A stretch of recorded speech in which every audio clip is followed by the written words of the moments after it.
Hey guys, my name is Acelord. I'm joined by Glint on Hello. commentary. Hello, Glint. How are we doing this morning, everybody? And we have JK Sessions, who's going to be reading donations for us today. God, you on that graveyard shift as always. Hey, let's go. Alright, I hope everyone's having a beautiful day. I'd like to talk a little bit about the run real quick before we get into it, because there's a lot to talk about. We're going to be speedrunning Kingdom Hearts 1.5 Final Mix on Proud Mode on level 1 today. So, Kingdom Hearts 1 released in this sort of transitional period as RPGs were moving towards being action games. So it's very unique in the sense that it plays like an action game, but instead of like these crazy combos, the combat is quite grounded, and it's a lot more about mechanics and how they interact with each other like traditional RPGs. So we're going to be doing it all on level 1. And you might be wondering, well, how is that possible? Especially since the game was initially not made to work on level 1. Well, in the Final Mix version of the game, they added an ability called EXP0. And there are some specific perks to EXP0 that make it possible for us to beat the game at level 1. The first is an HP buffer, which is very important. Whenever we take damage when we're at full HP that would one-shot us, it instead drops us to 1 HP. So we're never going to get one-shot, so that's great. That's very important to beat the game. The second is an inbuilt damage scaling that gives us a damage floor for bosses. So we're never going to be doing chip damage despite having the minimum strength, because ordinarily in Kingdom Hearts 1, the damage floor is 1, and we're not going to be doing 1 damage, don't worry. We're going to be doing more damage thanks to EXP0.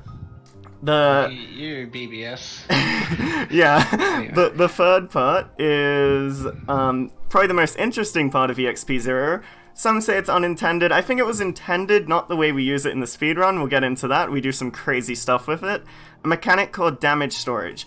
Basically, in Kingdom Hearts 1, we have combos, and we have regular attacks in our combos, and we have a finisher at the end of our combo, which does additional damage. There's a damage multiplier that is applied to all of our finisher attacks. With EXP0 equipped, the ability that prevents us from gaining experience, anytime we do a finisher, all of our magic and summons afterwards get that damage multiplier applied to them. So we're going to be doing a lot of damage with that, and it's going to be great. Alright, with that all out of the way, you know how it's somewhat possible with great difficulty to beat this game on level 1. Detail later, but yeah. Yeah. We better get this show on the road. I am ready to go. I'll give you guys a 3, 2, 1 countdown. Yep. Alright, 3, 2, 1, go. Good luck, good luck. Thank you, thank you. So, we're getting into it here. Cool thing is we're running on PC, and on PC we can skip the opening cutscene, which we were not able to do in previous versions of the game. Straight away here, we're gonna grab the staff. Now, the reason we do this on level 1 is because magic is very important. The way Kingdom Hearts 1 scales magic is actually really interesting, because we don't have a magic stat, right? We have a mana bar, an MP bar. And how big our MP bar is determines how strong our magic is. And by picking the staff, we get 1 extra MP, which is a significant amount already. And the way it scales is a level 99 Sora on beginner mode with 7 MP will have spells just as effective as a level 1 Sora on Proud mode with 7 MP. So we're going to be trying to get as much MP as we possibly can in the run, and that's going to be how we're going to scale throughout the game. Magic type abilities tend to do more damage in general as well. Yeah, especially because we're going to have the minimum strength. Yeah. Alright. We also gave up the shield because we don't really need defense. We're going to get 2-shot by everything already, as we've explained. Yeah, so 2.5 doesn't make a difference, yeah. Yeah. Yeah. Also, we have some incentives for this run. One coming up soon is to name my gummy ship. Oh, I got the jump back. Very cool. That's really hard to do. Yeah, So, I could never get this in beginner runs. yeah. Also, we're going to go for half a another second or jump something. here and get it. But yeah. On the barrel? Yeah. Yeah. I'm a little bit delayed, so yeah. True, yeah. So if you want to name my gummy ship that we're going to be flying around with for the rest of the run, get those donations in and say this is going towards that gummy ship. That's closing really soon. I think it's in the lead with Brum, which is pretty good. Oh, nice. Car. So, important thing here, we get this option to pick our route here. Either night, this is actually super midday, interesting. or early, yeah, or like dawn, right? And the route we get determines how fast we level up throughout the run. And so we actually have to pick night route on level 1 so that we don't level up in this first fight, so that we can stay at level 1. Goofy is going to level up, so we're going to have a level 2 Goofy boy, but we're going to be staying at level 1. Air combos are faster than ground combos in this game, so naturally we're going to be air comboing as many enemies as we can. Getting these low air combos is a lot harder than it looks, by the way. Yeah, it's a lot harder than it looks. It takes a lot of practice. Yeah. Alright, epic menu. We're putting on EXP0. The run is on. Let's go. Alright, bring the run. Let's go. No more XP. We don't need stats. Alright, so right here, we're gonna go into the first kind of boss fight of the run, if you will. We don't actually have to beat the fight, and since we don't need XP, it's actually faster for us to die on level 1, so we're just gonna die. And the game will progress as normal. There's gonna be a few fights we do that with throughout the early part of the run. I wish KH3 had a bit more of this. Right. It's impossible to die on that game, pretty much. On beginner, anyway. Yeah. Yeah, immediately following this run, Glint is going to be speedrunning Kingdom Hearts 3, and that run is super cool, so stay tuned, guys. We got a little Kingdom Hearts block going on here. Yeah. Yeah. ASM's actually had pretty good representation with Kingdom Hearts over the years, thanks to Midget and myself. Yeah. And others, of course, but that's the names that immediately came to mind. Mm-hmm. So this platforming is a lot harder on PC because our camera is kind of not as good on PC. We can't center the camera the way we can on PS4. Oh, really? Yeah. Well, you can, it's just really slow. Like if you press the okay. center camera button, it like swings around really slow. Wow. Okay, Yeah. so it's similar to PS4, right? No, PS4's instant. The camera's way worse in this one, this version. There's one other version, I swear, where it's similar to that, but Oh, maybe. Right, so we're just collecting items to build a raft, because we're gonna get on a raft and go see some worlds. Nothing could possibly go wrong. Yeah, very safe raft made out of like 2 logs, piece of rope. And a cloth. We're gonna tie the rope to. We're gonna tie the 2 logs together. It's gonna be great. Even though we have boats, there are literally boats on the island. Oh yeah, actually. Also, how do they get to the island every day? It's another thought. True. Well, I feel like in Kingdom Hearts 1, I feel like they thought that this island was the only island, and then they added the others later in KH2 and stuff. KH is Sora's mom, the greatest theory ever. I think Sora's mom is Ursula, because in Kingdom Hearts 2, during Ursula's song, he says, "Sorry, mommy." So, you know. She also shows up in DDD when he's on the raft, and she's like, "Come home." True, yeah, it's like the first tutorial thing, right? Yeah. So, it's definitely Ursula, confirmed, Sora's mom. I feel like there are no holes in this theory. Sora's really late for dinner, by the way. Yeah. Okay, so we're probably gonna have to close the Gummy Ship naming incentive now and get what that is right now, because we're about to name it right in a second. Has not changed. Okay, so it's Broom. Oh shit, I got Taznot. Okay, I'm gonna need that name. B-R-U-M. B-R-U-M, alright. We are Brummin. Oop. Oh god, if I can type. Okay. We are Brummin. I'm in my mum's car, brum brum. Very cool. Look at that time loss. Needs to work on his typing. Yeah. Yeah, it's not a strat to name the Gummy Ship. Normally we just don't name it. It's great. Yeah, it doesn't lose any time. Just going with what it is. Excalibur, I think it is, right? Yeah, Excalibur. Or if you're mashing too hard, Excalibur. Yep, happens all the time. Yeah. So we have to beat Riku in this race. It's actually super important because by beating Riku, not only is it faster because the race finishes quicker, we get a pretty stone that we're gonna sell later. So have to win this race. Also, it's 100 money. I believe it's 100 money. Yeah. Yeah. We need all the money we can get because we don't start with any additional stuff on Proud Mode like we do on Beginner. So we actually have to pick up more stuff to sell. We have specific routing for that. As you can see, it takes a little while for it to fade out there. That's because the race doesn't end until Riku reaches a certain part of the race. And we were fast enough to... You did the race right, pretty much. Yeah, we did the race as fast as possible. Yeah. Oops. So, yeah. We have an incentive, if you want to see at the end of the run, showing some mods and a cutscene glitch. Be sure to donate towards that incentive. I have no idea what... I know probably what the cutscene glitch is, but I don't know what the mods are, so that should be interesting. Yeah. Alright, let's see what coconut RNG you get here. Yeah, well, we have the Tasnut. So basically, to explain Tasnut, on the way to the race, we hit a tree, and there's a 1 in 10 chance that that tree drops a ripe coconut. We need to collect 2 during day 2, and because it did drop us 1, that saved us some time. It was very nice. Unfortunately, the second one was a little bit slow. You got the third combo. A little bit about RNG though. So evened out, I reckon. But yeah, still Tasnut is pretty hype. Yeah. It's blessed. Blessed to run. Yeah. Also, it may seem minor, but with the text boxes here, it's actually pretty important to mash both X and triangle to make them go slightly faster.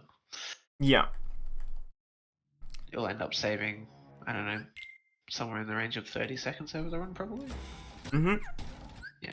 So we've built our raft. Now we're like, okay, we're gonna go see the world. Nothing's gonna go wrong. And then stuff goes wrong, and we're gonna go into our first boss fight here.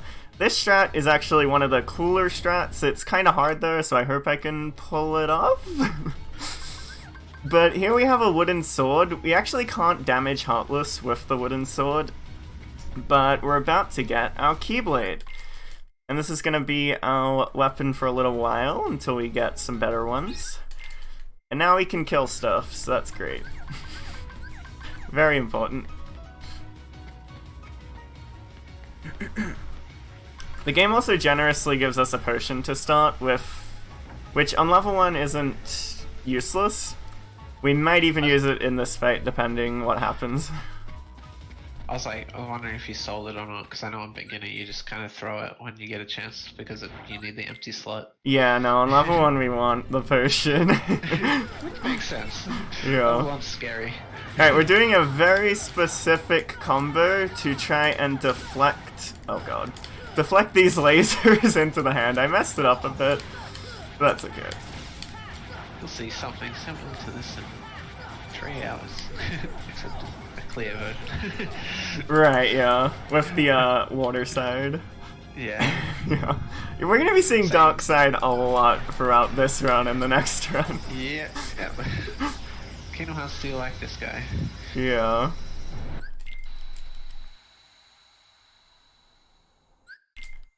So first boss down, it's not that difficult. The first really difficult boss will be coming up fairly soon. That'd be God Armor, yeah?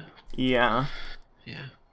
So, interesting thing about Traverse Town that a lot of people might not have known when they played it casually is in order to progress Traverse Town, you either have to walk around and trigger a bunch of cutscenes, or you kill 5 shadows. And it's faster to kill 5 shadows, so we're gonna kill 5 shadows.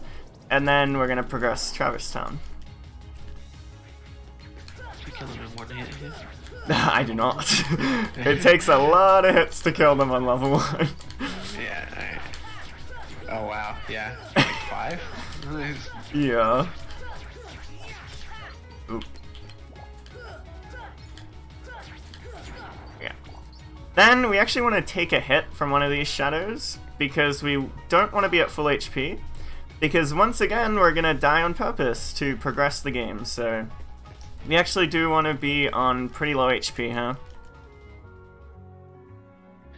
Yeah, Leon will hopefully. I think you're looking for the fireball attack, right? Yeah, we want to see Leon go for Fireball. You can go for one of two openings. He can either jump towards us or throw a Fireball. And we want to see a Fireball. We got it. Cool. So that'll one-shot us really quick. And we're moving on really quick. It's good RNG. Yeah, pretty sure you don't get anything for beating Leon there either. Mhm. So. Also, I'm not forgetting to skip this cutscene. You actually can't skip it until that Riku part. opens his eyes, right? Yeah. Yeah. There's some really weird stuff in this game with cutscenes and when you can Yep. skip them. Same with KH3. Yeah. Sorry if I keep bringing it up, but that's what I'm familiar with right now. Sure. So we're gonna talk to Yuffie, which, by the magic of talking to girls, we can open that chest, which is really nice. That gives us an elixir. We actually want to get quite a few of those throughout the run. We have a pretty specific item routing for level 1, where we grab just enough stuff to barely be able to beat the game. And that elixir is very important. Yeah, I'm guessing the item usage is much more tight on this than beginner, because beginner you can finish the game with like 2 ethers sometimes. Like, obviously it's better to use them all, but Yeah. don't Alright. kill a soldier here. Yeah, Okay, this level is the first no XP grinding on level Yeah. 1. No, yeah. This is the first very difficult fight of the run coming up. Even this pre-God Armor fight with the soldiers is pretty difficult because there's a ton of enemies on the screen that we have to try and deal with. And they'll all two-shot us, so we have to not get hit by their attacks. Okay, God Armor. This fight is very difficult. We have to do a very specific strat. This is probably the first place you die when doing a casual level 1. You want to stagger him here, spread damage across his limbs a little bit, and hopefully knock him down once he lands on the floor here. Good. And then we're going to take out his other arm. Once this arm is done, we're going to take out both feet, hopefully. Not quite. That's okay, we'll just take this one out right here. And it's done. Right now we can't actually damage God Armor. Oh, by the way, shoutouts to Lady and the Tramp. There's a little Easter egg over there. And that's God Armor. That's pretty good. Mm-hmm. The even the soldier fight was pretty good as well. Yeah. That fight can be way more difficult than I just made it look. His limbs can all break apart from his body. The hands can start swinging around. The feet can start like marching towards you. It's really scary. But with a lot of our level 1 strats, it's about keeping the boss fights under control very aggressively. You'd think that we would play very defensive on level 1 because we'd get 2-shot. No. We want to be very aggressive to keep these fights under control. And Yeah, like keeping them in stagger and yeah, we don't want to let HP gates the as well. we don't want to let the fights get out of our control and let the boss start doing random attacks. We want to take care of that before it happens. Yeah, ideally no attacks. Ideally, yes. Okay, we're gonna steal Goofy's items here, put on dodge roll, and customize Donald and Goofy to use their HP and MP items immediately.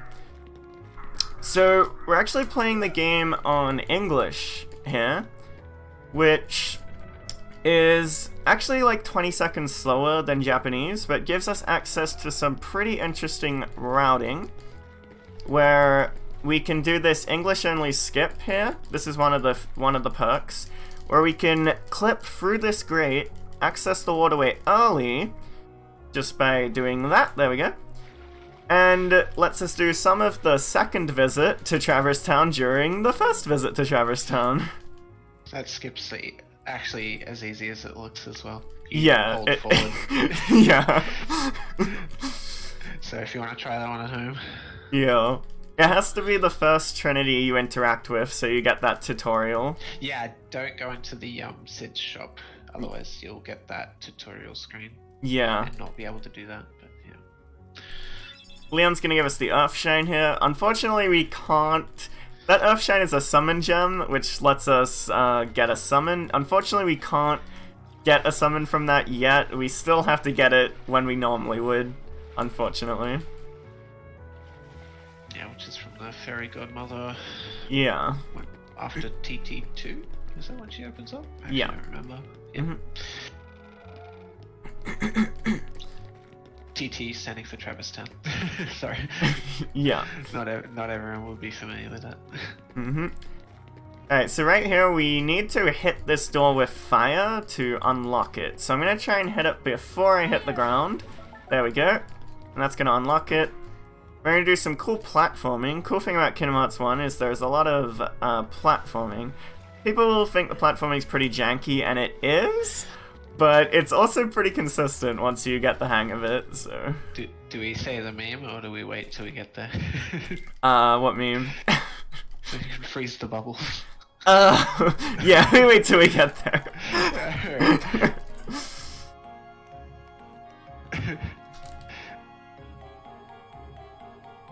Alright, so this is pretty chill.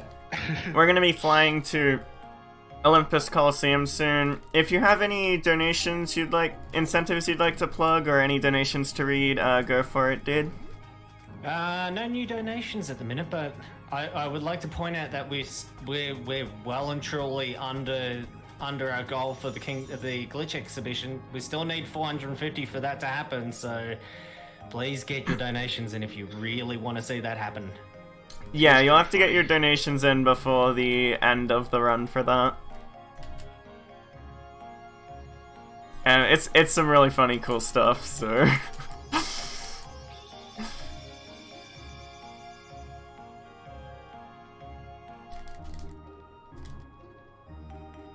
Alright, so, one interesting thing about Kingdom Hearts 1 is that we can actually speed up the gummy missions. The gummy missions are these kind of auto-scrolling rail shooter minigame, but we're gonna edit our Brum to go Brum, so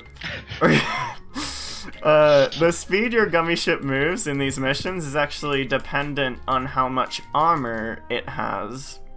So by taking off all the armor and just putting on a cockpit, a gun, and an engine, we're gonna be moving at maximum speed for these gummy missions, aka we're gonna go Brum.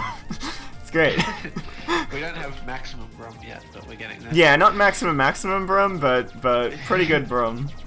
Yeah. This is Brum version 1.0. Yeah. Yeah. So... As you can see the great design on the ship as well. Now, one thing you might have noticed is we're flying to Olympus Coliseum. That's weird. No other speedrun category of this game goes to Olympus Coliseum, so why does level 1? The reason is because we can get Thunder from Olympus Coliseum. It's the fastest way for us to get Thunder, and Thunder is pretty important for level 1 routing. We need to get one of each magic in the game to unlock a specific Keyblade called the Spellbinder. And that's the main reason that Keyblade is very important. It's our Keyblade of choice, it makes the route work. But also, Thunder just makes early game a lot nicer, especially since we're going to be doing the worlds in reverse order here. Instead of doing Wonderland first, we're going to do Deep Jungle. And Thunder really helps in Deep Jungle. It's a very powerful magic, especially with our free MP we have. And so, either way, Deep Jungle and Wonderland would be pretty bad worlds on level 1. But we get the Cure magic from Deep Jungle. So only Deep Jungle's gonna suck, and we're gonna be able to heal ourselves during Wonderland. And Wonderland's not gonna suck, it's gonna be great. Get the suffering out of the way. Yeah. Good strat. Uh-huh. Also, Deep Jungle is pretty manageable as well, despite not having a healing magic yet or anything. Just to complete OC to get the magic, or just part of it? Yeah, just part of it. We just do the barrel minigame. Okay, that's not bad. Yeah. If I'm good, I'll get a 19 and then like a 36 or something. Now you've set yourself up. Nice. Smashing X. Yep. Oh, I dropped a combo. Oh god. Okay, this is not a 19. Okay, we don't worry about that.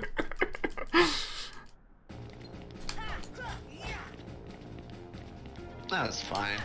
It's just you have the laggy ground finisher.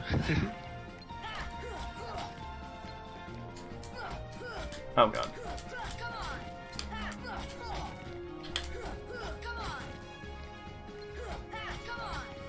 Ugh. Okay, yeah, pretty bad barrels. It happens. Alright, so right here, Phil's gonna be like, okay, you suck. Take this magic, get better, and come back. We're gonna take the magic, we're not gonna come back though. See you, Phil. Alright, so that's all we're gonna be doing here. I got the thunder and we're on our way. Gonna keep going Brum until we reach Deep Jungle. So yeah, Deep Jungle is probably the hardest world in this early segment of the game. We could take a death there. It's quite possible. Hopefully we don't. Or Power Wilds, or yeah. which one would it be? That would be the most scary. I'm guessing Clayton's pretty scary. Yeah, Sabal, Power or Clayton, they're all really scary. Yeah, fair enough. Yeah. Especially the Clayton strat I'm gonna be doing, it's a little more risky.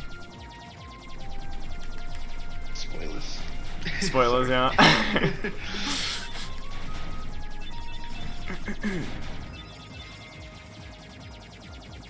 Yeah, if you guys want to get in your donations, we will read them during gummy missions, because there's really not a whole lot to talk about during these gummy missions, so...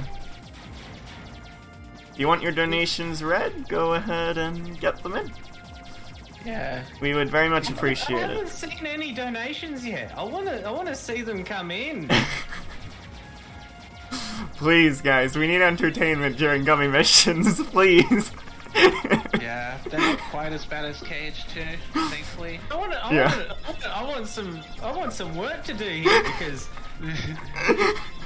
because donations give me something to do here. Otherwise, you're just staring at Twitter or something. I have other things going on in the background. Oh, of course, yeah. But it gives me something to do as well. Yeah.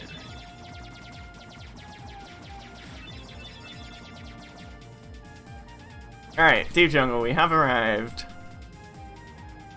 So we don't know how to brum properly yet. Like, we're not brumming, we're just brumming, so... We're gonna crash our gummy mission... We're gonna crash our gummy ship into Deep Jungle here. We're gonna get stranded in the jungle. Right? Hmm? He's like trying to... I think Donald's trying to like take over or something. Yeah, Donald and Sora are fighting over the wheel here. Yeah. Not ideal in space travel. We did a barrel roll, let's go.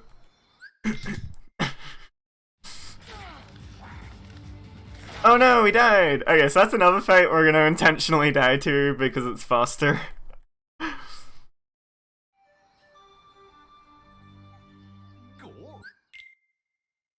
Game just lets us progress as normal. We're gonna get Tarzan here. Tarzan is very good. We're gonna go ahead and do a little menu here where I'm gonna be taking off some of his abilities. That's gonna force him to only have healing as his only ability he can actually use on us. So it's basically turning him into a heal bot. Because we don't have cure yet, Donald doesn't have cure yet, we want Tarzan to heal us. Hopefully he will do that. Another reason why Deep Jungle's more manageable. Something minor there, which is the sliding minigame. It's actually not required. You can just quit out and you teleport to the bottom, which is kind of nice. Yeah. There's a lot of little speed tricks we do like that in the run. It can be easily overlooked. Yeah, so many little things we do that are faster. Even just that movement to get those slides there, where you see how he like attacked the top block to like clip onto it and then push himself back off. That saves like a little bit of time. Lots of little movement tricks like that. Yeah.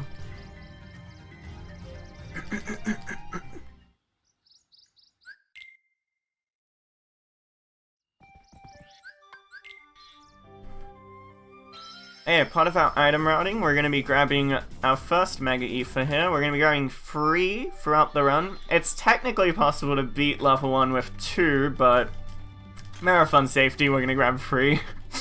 That's the first one we're going to grab.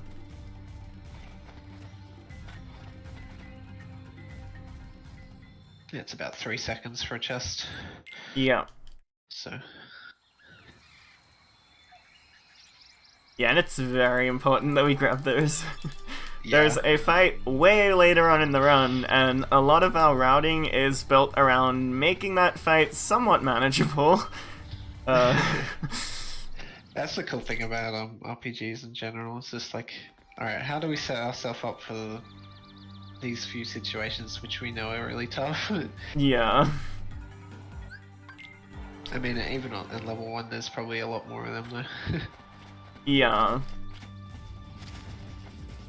Alright, now we're gonna head into Powwolves. Powwolves are these really slippery enemies. They like to jump around, dodge your attacks. They're really annoying. But we have the Thunder Magic, and it's pretty nice. It's pretty powerful. So we're just gonna go ahead and throw out some Thunders, and oh hey, look, they're all dead, what? Okay, so we're gonna do that a few times. Protect Chain, that's nice. We can sell that. Very, very nice, yeah. Alright, so one thing you might notice is we're doing a lot of save warping. We're just warping from save point to save point. That's actually a lot faster with how fast our loads are on these newer releases of the game. So it's worth it for us to do that. Donald, throw out a Thunder. Good boy. Okay. So Donald helped us out there with a Thunder. We're gonna hopefully take out all these Powwolves. They should all be one hit. Ah, let's not die.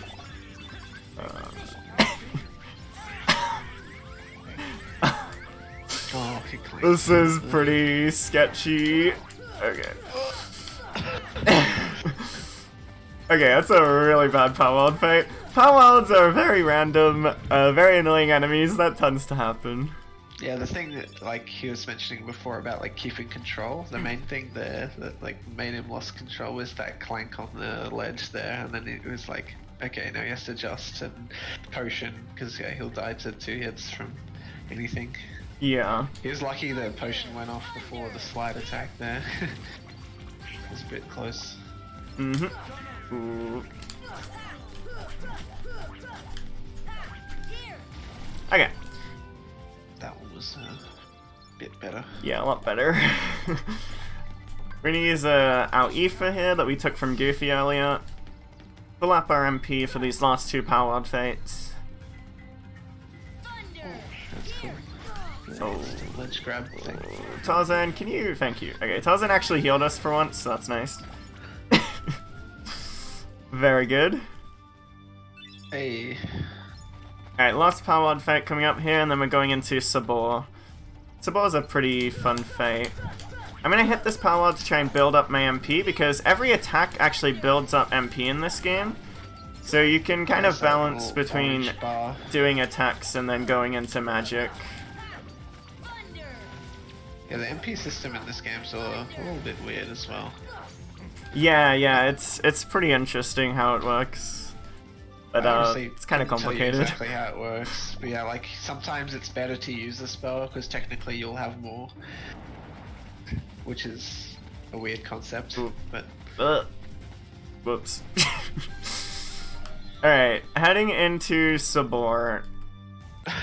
We're gonna try and bait Sabor towards the back of the arena here while using Thunders. Hopefully she cooperates and comes to the back of the arena here.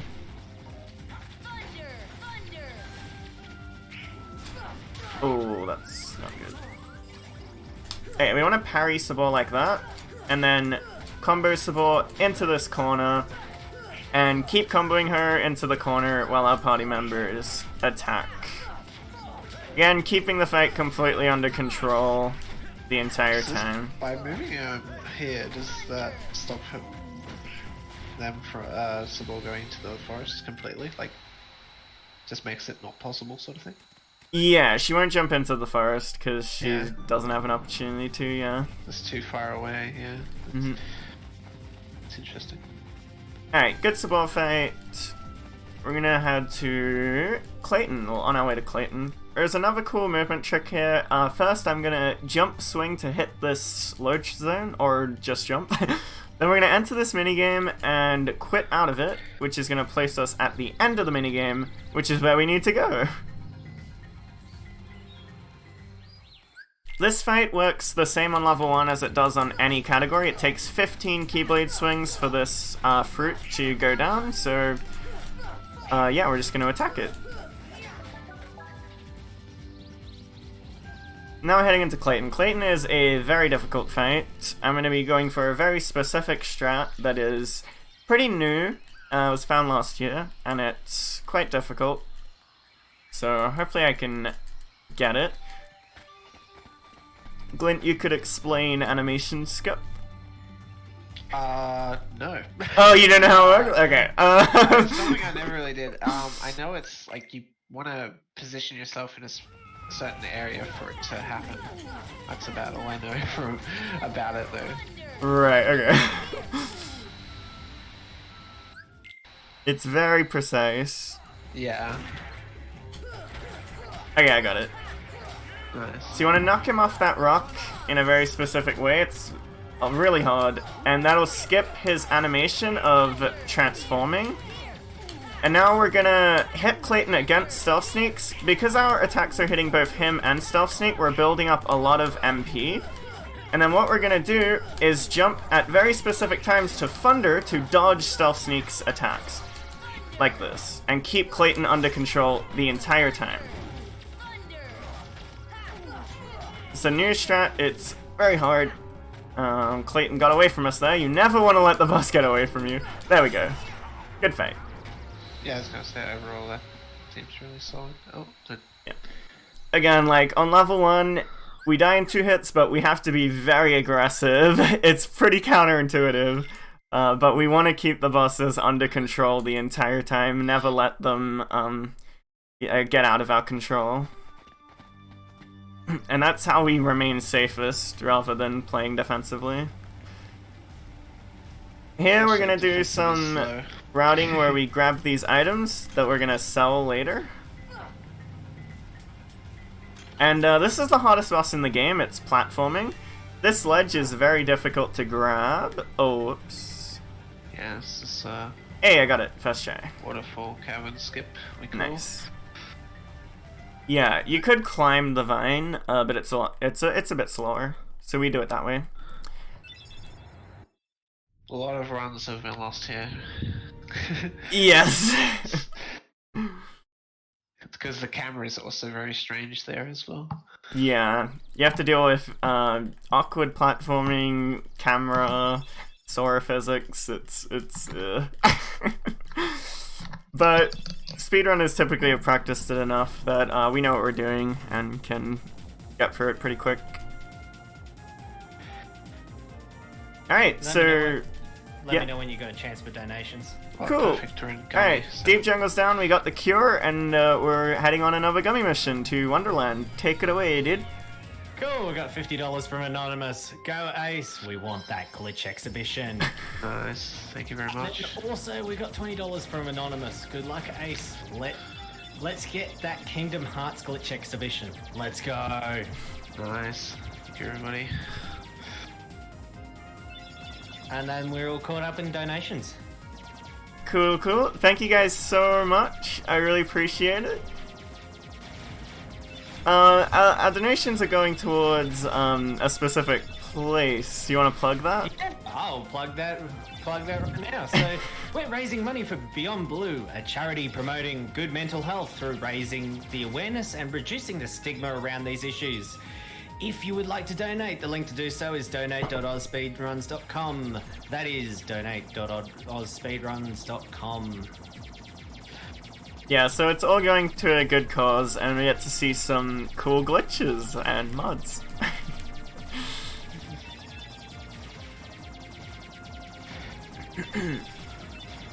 But yeah, so we're just brumming here. Gummy missions, you know. The world we're heading into now, Wonderland, is actually pretty easy. Now that we have the cure magic, we can actually heal ourselves, which is useful, for sure.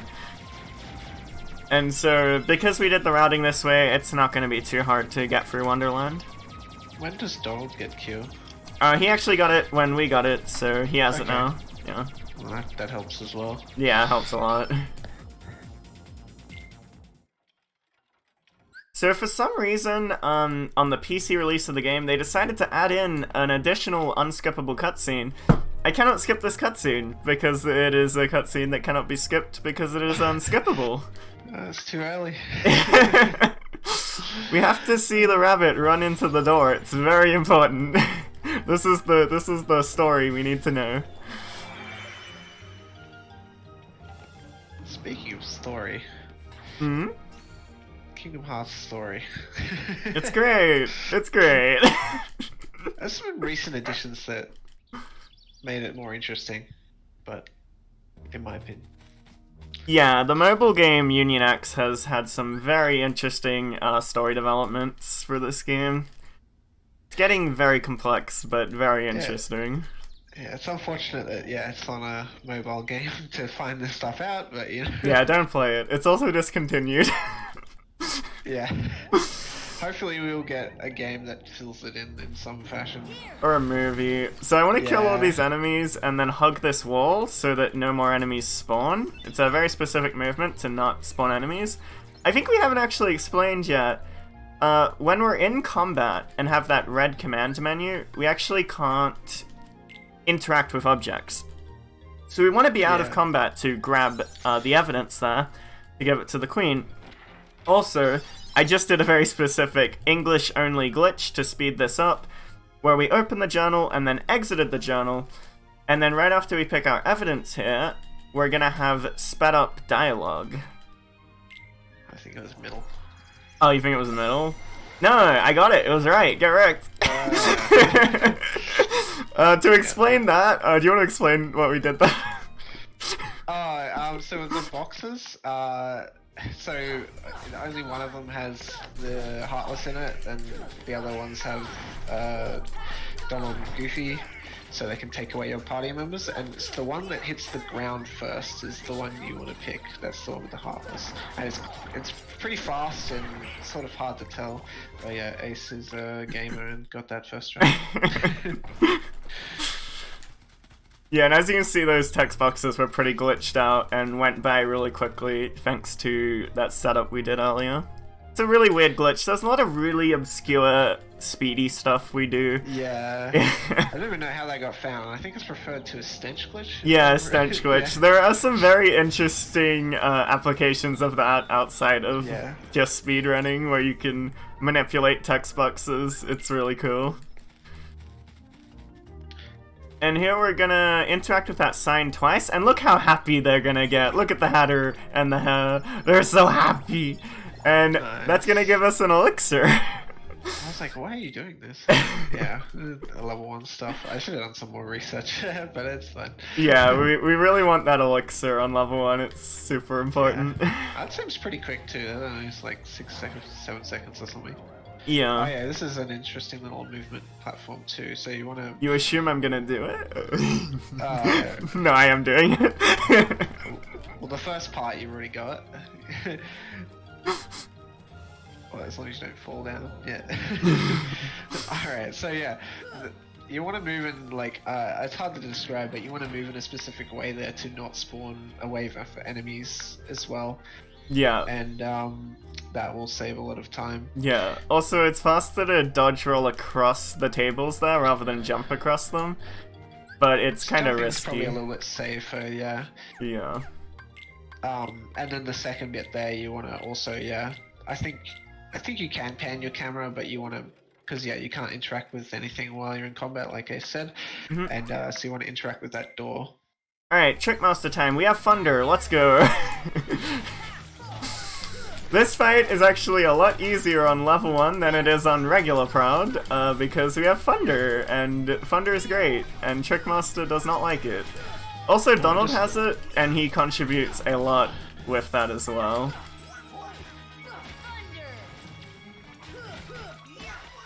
So we're going to be doing specific combos again to keep this fight completely under control. Hopefully. We're never going to let Trickmaster get away from us.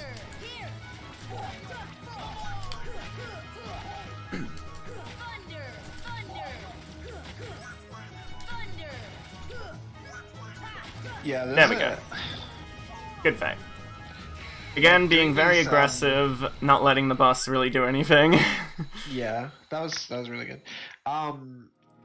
With the combos he was doing there as well, it's very strange in how you would think to do them. Like you'd think, press circle to jump, but it actually, because of how Sora attacks, he like homes in a little bit. So it's actually, to get the 2-hit combos, you actually just hit X on the ground to like leap up, and it's faster, and that enables you to get him in that loop of sorts. Mm-hmm. Yeah.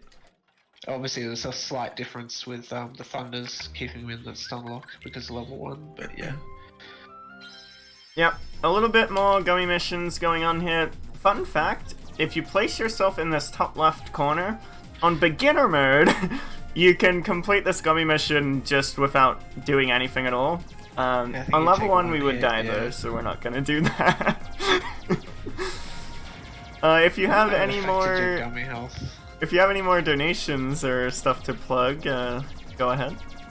No more donations at the minute, but we are sitting at $120, so it is slowly raising up. So I want to keep that train going. We want to see that glitch exhibition, don't we? Yeah. How many people do we have watching the stream right now? 341. Okay, if everyone donates $2, $1.50 when we get there. Easy. $1 each plus another 40. Oh right, yes. We still need 380. Mm-hmm. Okay. Yeah, so one interesting thing too about level 1 and Proud Mode in general is gummy missions are pretty scary. Some of the later ones we can potentially die to if we're not paying attention. We can be very easily one-shot by a lot of I didn't know it stuff. scaled with the difficulty. I thought it was just separate to like how you built your ship.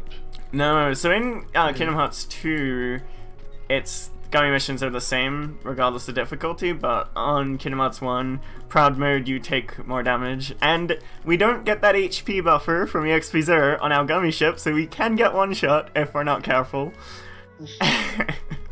It's entirely possible.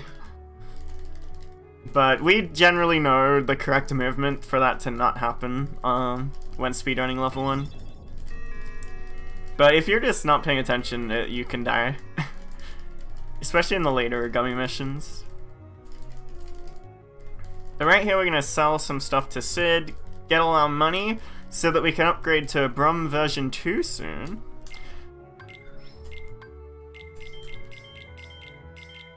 Which is very nice. Yes. Okay, we actually have a lot of money. Very cool. Because that protection we picked up. Drops. Yeah.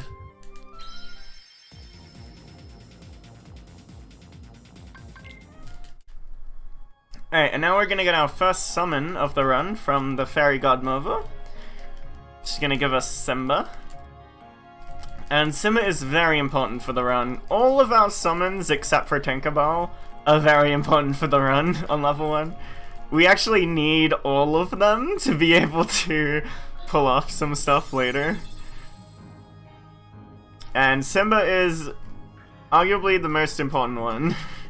Because he is our go-to form of crowd control.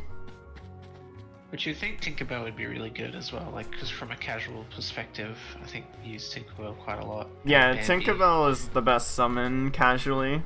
We don't actually get Bambi in this run, because we don't go to 100 Acre, yeah. Bambi would be good, though. Yeah. Like, if it appeared somewhere in the run. Yeah. Because MP drops good. Mm-hmm. Alright guys, we're about to get introduced to Maleficent, the best villain in the entire series. Love her. What do you think of Maleficent, Glenn? She's got good fights, I guess, for the most part. She's great. Actually, no, the BBS one's kind of bad. Oh, I like the BBS one! Like the Ventus one? I like the Ventus one. Oh, the dragon one with Aqua's not as good. Yeah, that's the one I was thinking of. Okay. The one in the circle in the middle, that's fine. Like, it's not amazing, but... Yeah. I like it. Hey, so that's an air soldier. Good to get introduced to those early. They like to just home in on you and attack you out of nowhere. It sucks, and they do it a lot, and there's nothing you can do about it, so hopefully that doesn't happen that often. But here we're gonna buy the pieces for our Brum version 2. We bought a faster engine and a haste gummy. Haste gummy is going to allow us to use the boost action during gummy missions to make us move even faster. And the engine is just naturally going to make us move faster, so... Brum version 2 is going to be activating right now, yes. Also, we get warping now too, which is also very Yeah, now we can warp. We don't have to redo any gummy missions, apart from one exception later, which is interesting. Oh yeah, that one, yeah. I'm like... Yeah. We'll explain that when we get there. Yeah. Alright, Like, so it Spike looks like Vegeta. that portal, that warp hole is closer to Traverse Town, but the map is actually lying to you. It's closer to Wonderland. So we warp to Wonderland first, then fly to the portal, and it's actually faster. As you can see, our Brum version 2 is going zoomies right now. Yeah, you got that little charge bar and you hit square, or unless that might be different in Japanese, but square generally. Yeah, square lets us boost and go zoomies. It does have a cooldown unfortunately, but it's still very good. Yeah. We actually want to be careful with how we utilize that, because if you boost during a loading screen, you actually don't go any faster, because stuff is still loading in, so you gotta time your boosts specifically in these gummy missions to not waste any, because they're very valuable. So like, Also making sure you don't crash into something. like coming up right here would be a load zone, like this. And if you boost during this, it actually won't speed you up at all.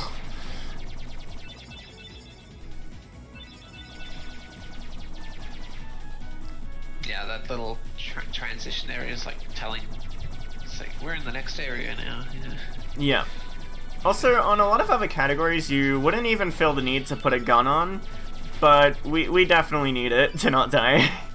I put it on in beginner. You do? I don't. Yeah, I'm not taking any risks. Alright, this is Agrabra, so... What to say about Agrabra? Agrabra is great. There's no problems with it. It's perfectly good and balanced. There's no issues at all. Not being sarcastic one bit. It's probably the hardest world in early game. Yeah, it is considered by many the hardest world in general, especially on Also level got some 1. RNG factors as well. Yeah, it's one of the least consistent worlds. In terms of sheer difficulty, it's on other categories not too bad, but on level 1 it's terrifying. Agrabah is probably the place we would take our first death, typically in a run. So we're grabbing an elixir from Aladdin's house and a mega ether just outside of his house. For a street rat, he's got some pretty cool stuff just lying around, so we're gonna take that and go save him. I'm gonna save Aladdin right now. First usage of Simba. We have groups of enemies here. That's generally a sign that we're gonna use Simba. He's our go-to form of crowd control. We're gonna take out all these enemies. You'll see a decent number of Simba in KH3 as well. Yes, Simba is very cool in KH3. Yeah. Especially in Arendelle. Yeah. Nice. So 2 rolls took out all those bandits. Very good.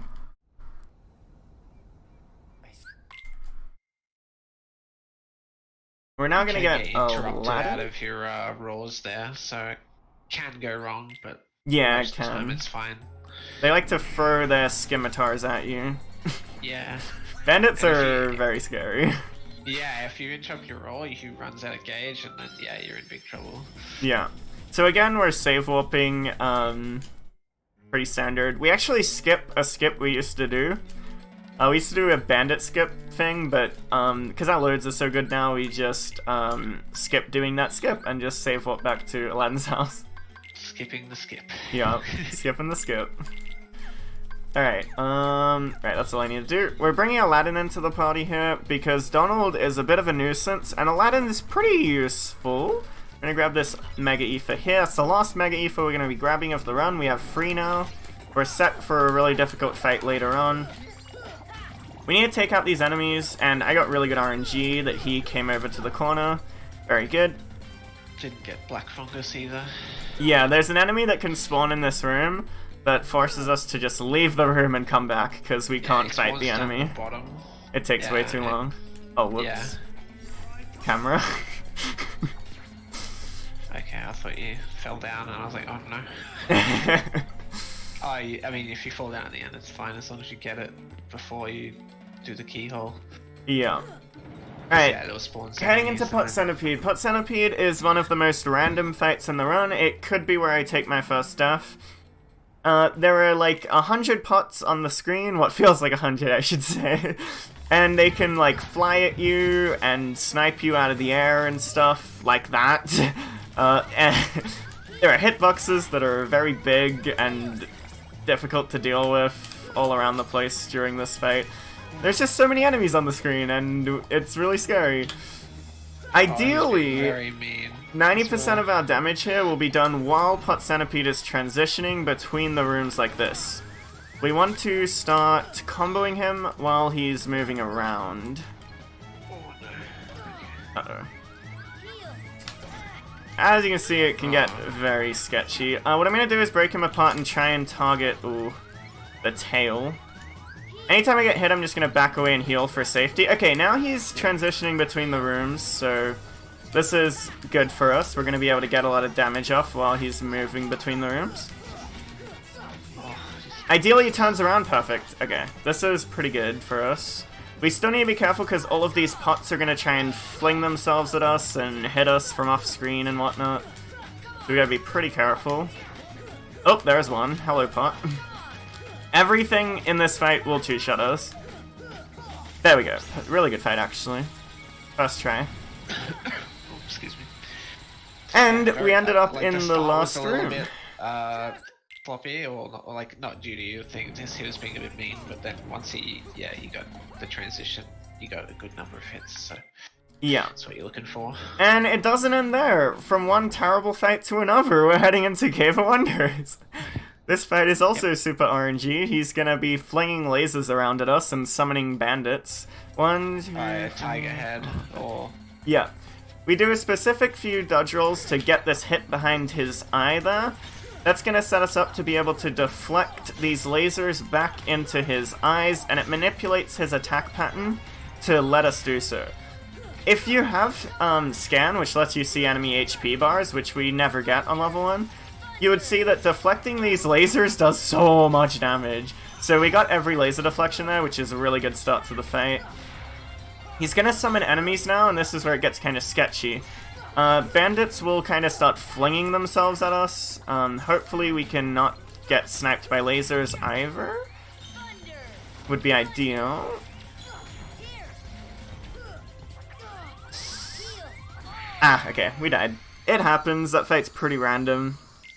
We'll try again. I didn't really do anything wrong there, that just can happen. yeah, the bandit just got on the top. Yeah.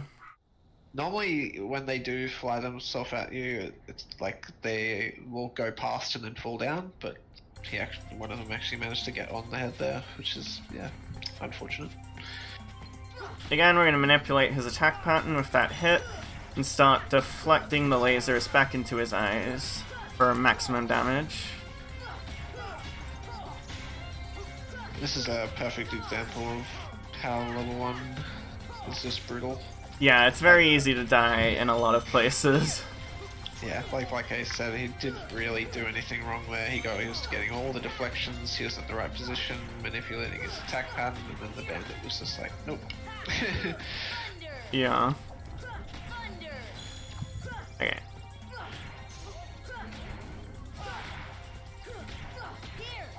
He's almost dead here. There we go. Cool. Second try. Not bad. That's how the fight's supposed to go. The first one was looking really good too. Yeah. And then, yeah. That's right. We can expect a few deaths usually Yeah. on level 1. It's pretty good to show how easy it is to die in this category as well. So you guys know how impressive it is when we don't. For reference, does world record have... Maybe it probably has like 1 death or 2 deaths, I would imagine. I think... I'm not sure about current world record, but Okay. yeah, world record has historically had deaths in it, yeah. Yeah. It's just unreasonable for the whole game to, like... Yeah, people that have had deathless runs for sure, but Yeah. normally that's playing extra safe and stuff like that in certain situations. Yeah, I'm getting lucky. Yeah, a lot of luck involved as well, yeah. Because enemies are random. Like, yeah, we manipulate them a lot, but especially in mob fights, it's, you know...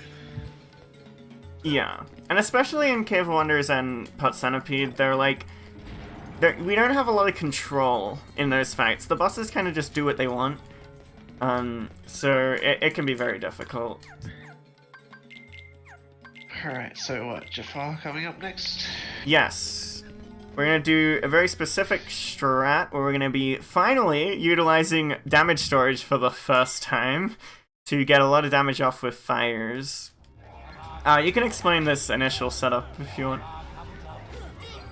With The shield thing. Oh, right, yeah, so you want to do one... I'll let you do the fight first, then explain everything.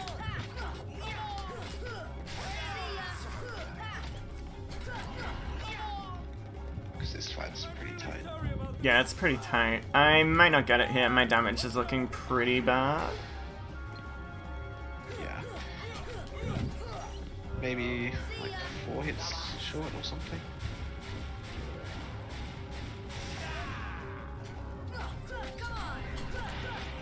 Yeah. We're gonna get a free cycle, that's fine. Okay, so, but the basic concept of this fight is... One hit off, there. god damn. Oh no! It was one hit. Without scan too, he could have maybe adjusted somewhere in the fight to get that little bit of extra damage, but... Yeah. But yeah, if you notice at the start of the fight, he did that like one little clip hit on his foot, and that like interrupts him and makes him start the shield animation. And if you hit him in a specific way, it sort of like staggers the shield, and you don't want to. You also don't want to push him off the platform because then he'll start flying around and doing what he did there, which we want to avoid as best you can. Because once he starts flying around, he's really hard to get a hold of. Yeah, it's a very tight technical fight. Yeah. We almost got the 2 circle, but just one hit off. Yeah, I think the 2 ground hits you had there in the middle because you were trying to go fast, that was what caused it. But yeah, like that's what you have to do. You just have to do your combos that fast, and that can be the result of that. It's like, well, Sora just wants to go on the ground. So yeah, this is Genie Jafar. Basically entirely focused on Iago here. Yeah, we're gonna be targeting Iago, bringing our party members back, and hopefully they come over here, because Iago's gonna sit himself down on this platform, and we're gonna try and get as much damage off on him as we can while he's here. Party members aren't really coming over. That's unlucky. But we still got the stagger here, and maybe we can make this work with blizzards on Jafar. If these blizzards kill, then we're good. If not... Okay, there we go. Pretty good. That actually wasn't bad, despite the RNG of our party members not helping. Yeah. If you noticed as well, like it might have been hard to see, but you see little exclamation marks over the top of his party member's head. That's Ace spamming triangle going, "Help me, please." And they didn't really want to participate, so yeah, they were, you know, having a good old dance on the top platform there, doing a whole lot or nothing. Do you want to explain Confiscate? Sure. So this is another, well, death warp, you could call it, I guess, and controlling this carpet is very weird, by the way. Like, oh, it's so fast on level 1. Yeah, we die very quick. Yeah, so that carpet skip takes a while, and you just get ported all the way to the end here, and nothing changes, so that's really nice. Yeah, it's cool we don't have to fly all the way through the minigame. We just take a That probably death and saves an additional progress. 15 seconds or so over beginner as well. You have to get up to the second fire pillar in the beginner. Yeah. But yeah, since level 1, you take a lot more damage, and you have a lot less health. Alright, we got ourselves Genio. Genio is great. He is a very good summon on the level 1 run, largely because of damage storage and how it interacts with Genie as a summon. It's going to be very abusable for us later on in the run. And we're going to head to Munster now. Munster is one of the faster, more consistent worlds in the run. It's pretty easy. I'm going to be going for a skip called Chamber Skip, but apart from that, it's pretty standard on level 1. Do you have any donations you can read? Still nothing. Nothing. Too early for people. I know. People will wake up soon. It's 7 a.m. so Yeah. I would expect people starting to get up by now. Yeah. We want to see that glitch exhibition happen, don't we? Yeah. We still have 2 hours or so. I reckon we'll be alright. Yeah, but it's still 2 hours. Still 2 hours to go, but 2 hours will come very quickly. Yes. Never mind. Good timing on that one. $15 from Anonymous with no comment. Thank you for that one. Let's go. Thank you. Anonymous.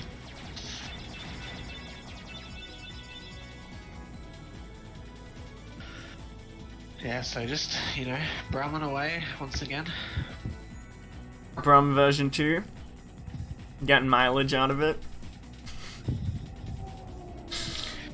So this is maybe an old throwback, but in the original KH1, Monstro was also an RNG spawn whether you got into the world, but thankfully they added in that he is guaranteed every time. Yeah. Unlike another world. which will be coming up in not so long. Yeah. Which I have failed 2 times in a row recently, so... Alright, well, that's, brings the luck right around, and Yeah. Because that's how it works, right? Yeah. Luck storage. Luck storage, let's go.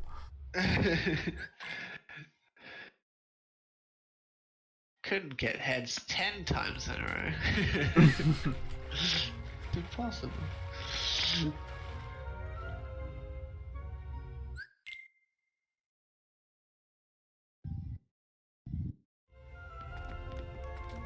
Alright, we're gonna be going for chamber free skip. Do you know how chamber free skip works, Clint? Yeah, to a degree. Essentially you hold a certain angle and jump and try and grab a ledge, and that enables you to not have to go through 2 additional load zones. Saves about 10 seconds. Hey, I got it. Let's go. Very nice. So that's very hard and very, very specific and very tight to grab that ledge, and skip going through chamber free saves about 8 seconds. It's really good. A lot of effort and difficulty for 8 seconds. Yep, that's this game has been optimized to all craziness. Yeah. Thanks to many people, and I believe Violin is the current world record holder for a lot of categories. I could check, but I know he's been fairly active. So here we're gonna try and keep this boss stagger locked the entire time, but it's actually kind of hard because Donald and Goofy are gonna jump up and hit his head, which can break him out of our stagger lock if they do it at a specific time, but we're getting very lucky here, and my combos are very good, very good. Yeah, very low, fast combos, and keeping him in that loop. You have to time them in a specific way, and if you keep a rhythm, and if you miss that rhythm, then he'll start flailing his arms around. Yeah, perfect fate. The boss, that is. Yeah. Alright, we're gonna do a little bit of a menu here. We're gonna put on high jump and cheer on Goofy. Goofy got the cheer ability, which increases the duration of our summons, which is very good, because summons on level 1 are very important. So that's going to help us out quite a lot. So yeah, we could high jump straight away because it enables us to go over here, and it will enable us to get another summon later on, which is also very good. Mm-hmm. Yeah, I'm gonna go for Nice roll. Oh, should I go for early combo? Yeah, I'm gonna go for a trick called early combo. It's pretty Actually, don't difficult. know of what early combo is, so. It's you don't let him attack. There we go. Oh no, I got it and then I messed up. Oh no. Okay. Oh, yeah. Okay. Alright, so now we've got Now him he's into the out. loop. Yeah. We can pretty much keep him like this until Donald or Goofy hit his head enough. Oh, or until that happens. Yeah, you can open his mouth up sometimes, and then you have to do, I think you do 2-hit combos instead of full combos, but then he goes back to this loop. Well, there's a new strat found by Big Sid where if you position yourself very specifically, you can keep doing full combos. Oh, nice. Yeah. Also, on level 1, we would just back up and fire spam in that situation, because it does more damage.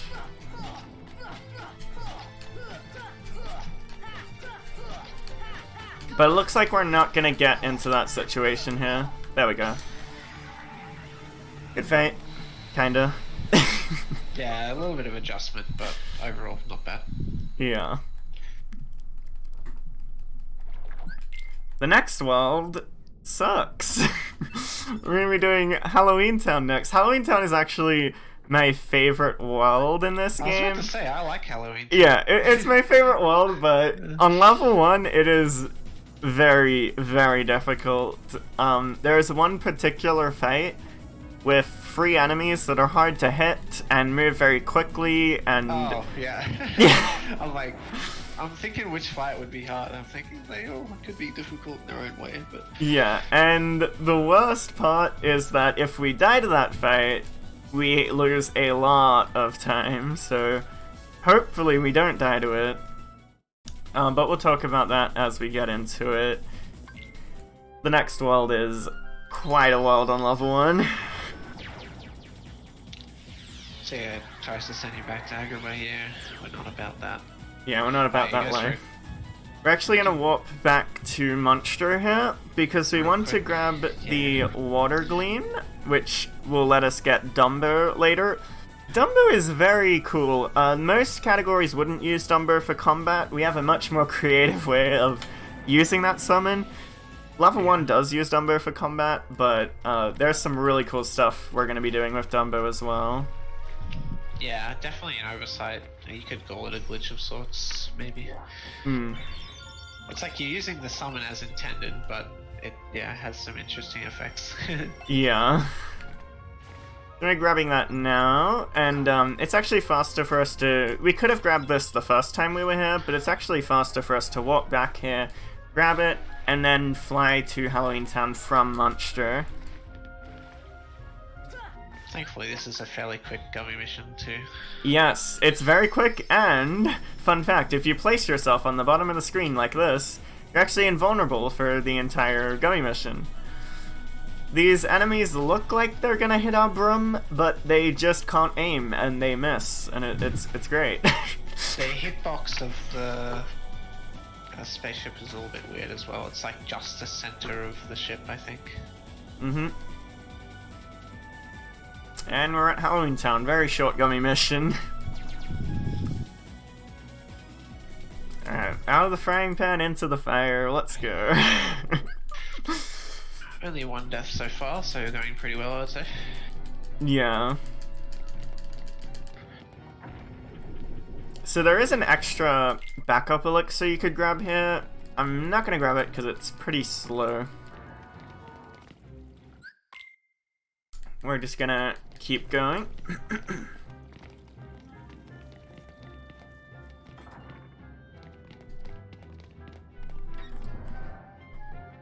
So Halloween Town gives us a lot of back and forth, where we have to do this kind of fetch questing for Finkelstein a little bit. Yeah. So we're gonna need a lot of resources because there aren't really save points for us to touch around here. There's 1 save point in the entire world.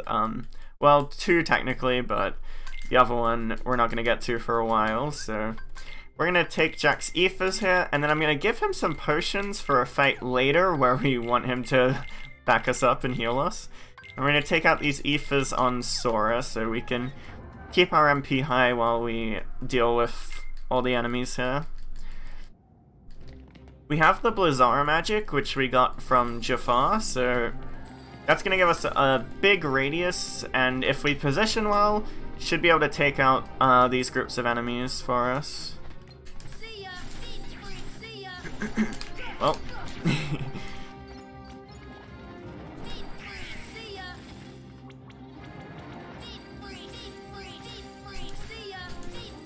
Nice, good graveyard fight. I think that Donald Thunder helped you, actually. Hey, Donald coming through. Yeah. But yeah, you want to position yourself there in a fairly specific spot. Like, it's a bit lenient, but to get the blizzard to hit all three of those white knights, I think they're called. Yeah.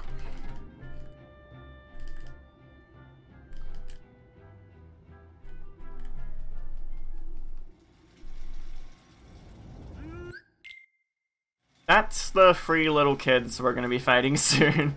Luck, Shuck, and Barrel. Yeah, they are awful in every iteration of... Yeah. Thankfully they're not in KH3. Yeah, they are not fun. KH2, they can be a problem. Think of you can manage. Hey, so we got the RNG to go for a trick called Graveyard Skip. I'm gonna use blizzards to take out these enemies from a distance. And then, oh well, thank you, Donald. We're gonna get over to this coffin and get inside it before the enemies spawn in, skipping having to fight those enemies. We had to jump across those sort of tombstones in a specific way to make that work. Yeah, the rolls are pretty tight as well. But yeah, that was very nice. I missed that a lot. Yeah, it's pretty tight. 4, 3, 1. Yep. There's actually RNG to that. If you get 171, you have to run back and forth quite a lot. Yeah, it loses maybe 4 seconds. Nah, maybe not that much. Yeah, it doesn't lose that much. It's still, it feels bad though when you get it. You're like, oh, come on, game. Yeah. Oh, that fire miss. Yeah. Unlucky. Alright, this is our last trip back to Finkelstein. We're finally gonna head on to Lock, Shock, and Barrel. The very difficult, very annoying, very random fight. There's another spot with potential spawn for the black fungus that could lose time as well. Same concept though, you just go out of the room and back in, but you never like seeing it. Yeah, and actually it's even worse in level 1 because we need our MP. Right, yeah, you'd need to fire, because yeah, each time you have to use a fire on that platform to get over. Yeah. Also, you can get white mushrooms, which, oh no, that was in the fight before, but that's not as bad, you basically just have to hit Alright, we got the good RNG. Yay! Ouch. Alright, hopefully we don't die here. Okay, we're fine. I'm gonna use a cottage now, the cottage we picked up in Munster, and we're good to go. Nice. So this is where things are kind of sketchy. Again, like we explained before the run, if you're at full HP and you get hit by an attack that would one-shot you, you get dropped to 1 HP. Specifically when you're at full HP. Now, our HP is a bit too high that our cure is not going to restore us to full HP. So, we have to heal twice when we get hit, and that's pretty bad. Oh, also, this is a really cool setup movement to get up this tower. Yeah, we call it the community jumps because a lot of different people in the community found ways Like to get up here. sections. Yeah. We're gonna charge up our MP to the max by hitting those ghosts, and then we're heading into LSB.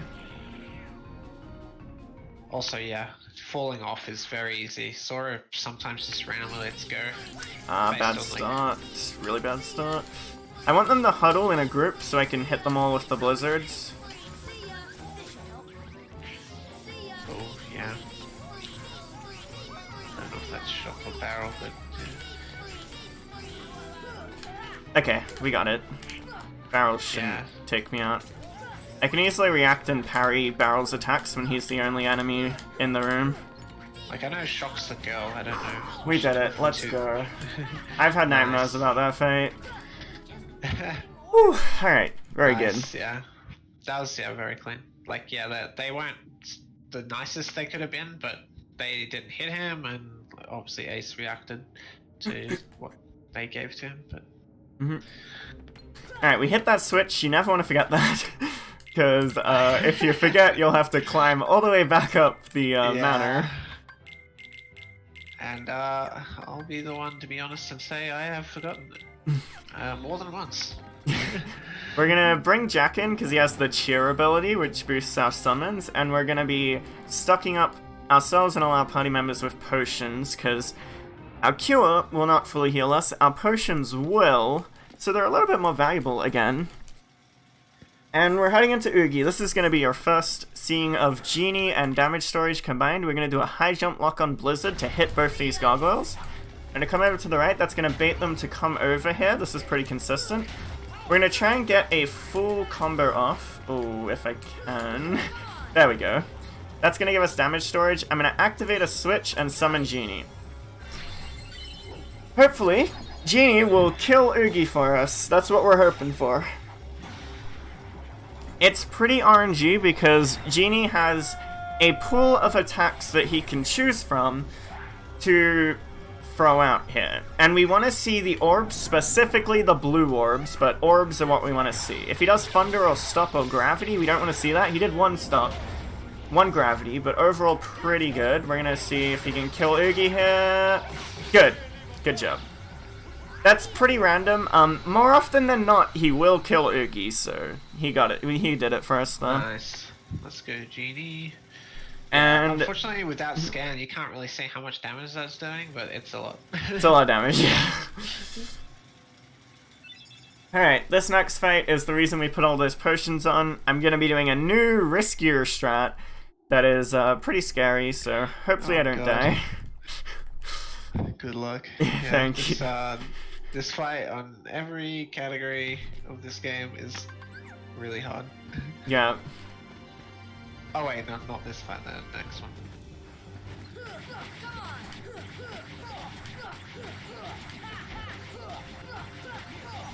So I actually have to count my hits coming up here, so I won't be able to give a lot of commentary.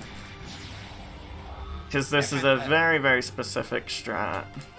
Yeah, I can be quiet or I can go over it if you want. You can go over it. Feel Okay, free. so yeah, I mean, it's pretty simple concept, but harder than it looks. Is yeah, he's gonna kill. I think it's, I actually don't know the number of the orbs, but yeah, he has to clear all these orbs, and then that will clear the fight. And essentially, maneuvering your way up here is difficult. And also they can shoot out these little laser beams and they are very dangerous. Also there's some gargoyles up later on that are very dangerous as well. Oh, okay, he grabbed the ledge there, that was actually a little bit lucky.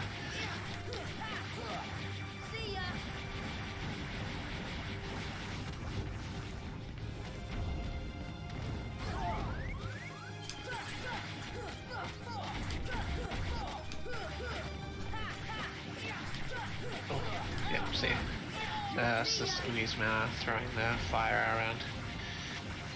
Very scary. Ooh.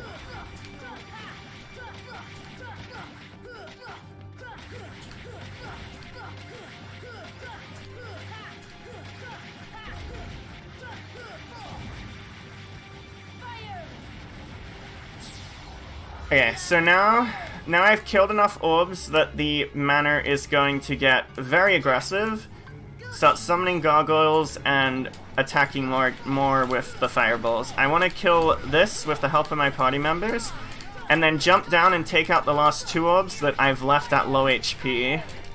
Yeah, they're on like 1 or 2 hits left, yeah. Yeah, this first one will die to 1 blizzard, the other one probably 2 fires, I want to say. Oh, that didn't die? Maybe I miscounted. Okay, there we go. Fight is it goes done. by pretty quick, nice. yeah. Good, that fight is terrifying. Especially because we can't heal ourselves back to full HP. Our party very members nice. were very Yeah. generous, giving us potions when we got hit. Good job, guys. Yeah, he got hit by fire a couple of times, but yeah, it's sort of inevitable to get hit at least a couple of times in that fight. Yeah.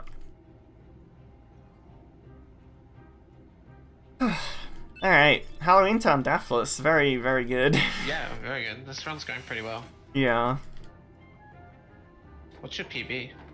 It's 241. Okay.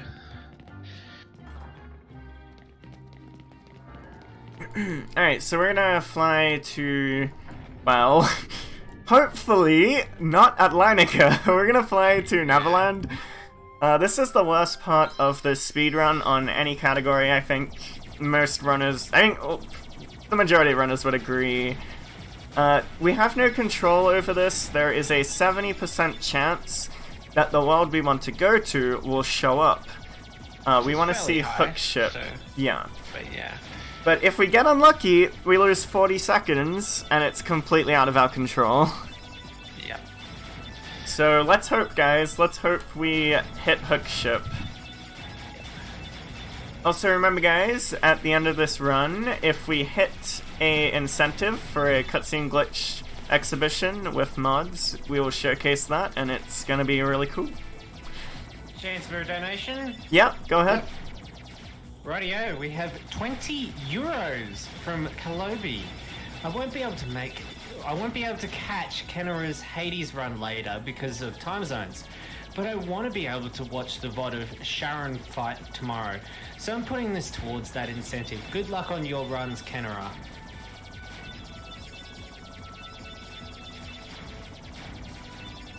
Right, so the load for the world will be coming up shortly here, so Yeah, we'll know whether we it's got it or not. right here, and we got it. Cool. So for context, there is a Kingdom Hearts 1 beginner any percent speedrunning tournament going on right now, and in both my qualifier and round of 16 match, I missed Hook Ship 2 days in a row. So See, lock storage. Told you. we got the luck storage, and we hit it when it matters at the marathon. Yeah. Cool. Oh, that's a cool emote. Who's that? Intense. That's Kingdom Hearts heart. You don't say.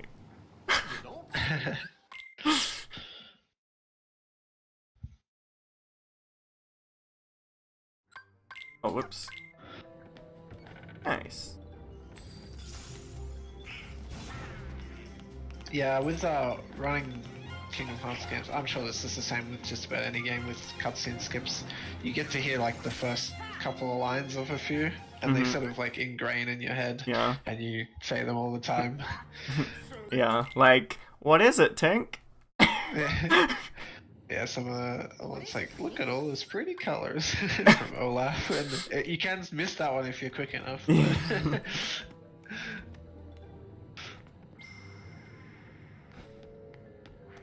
Alright, Antisora, very difficult fight. Largely because of the arena we fight him in, and also because of our party members. Luckily on level 1 our party members can die pretty easily, and we'd actually like that to happen. We're gonna take Pan's ethers and give them to ourselves, and we're gonna be trying a particular strat that is very difficult, where we are gonna try and stop loop him. We have this new magic called the stop loop, and it interacts very interestingly with our damage storage, where if we get a finisher off, that multiplier is applied to the duration in which the enemy is stopped. So, we're gonna try and keep him stopped the entire fight here. It's very difficult. Especially if you get him in this corner. This is not where you want him to be. Yeah, hey, he broke out. yeah, it's got that clank on the wall. It's a bit unfortunate. Also, I mean, it's pretty normal, but he's ducking a little bit, so the end hit of his combos are missing a little bit.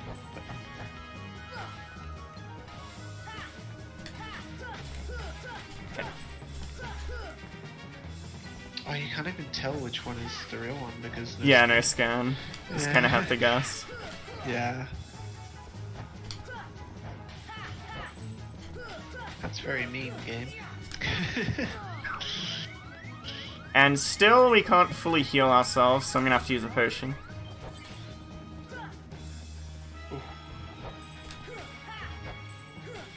Yeah, just play it safe here, it's not worth the time loss. Yeah.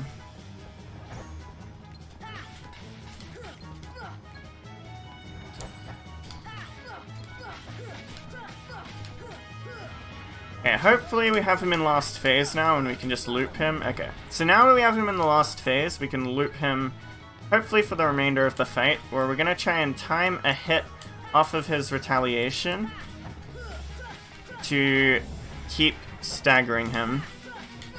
Yeah, It's getting the hits very tight. difficult. Yeah. Yeah. I missed it.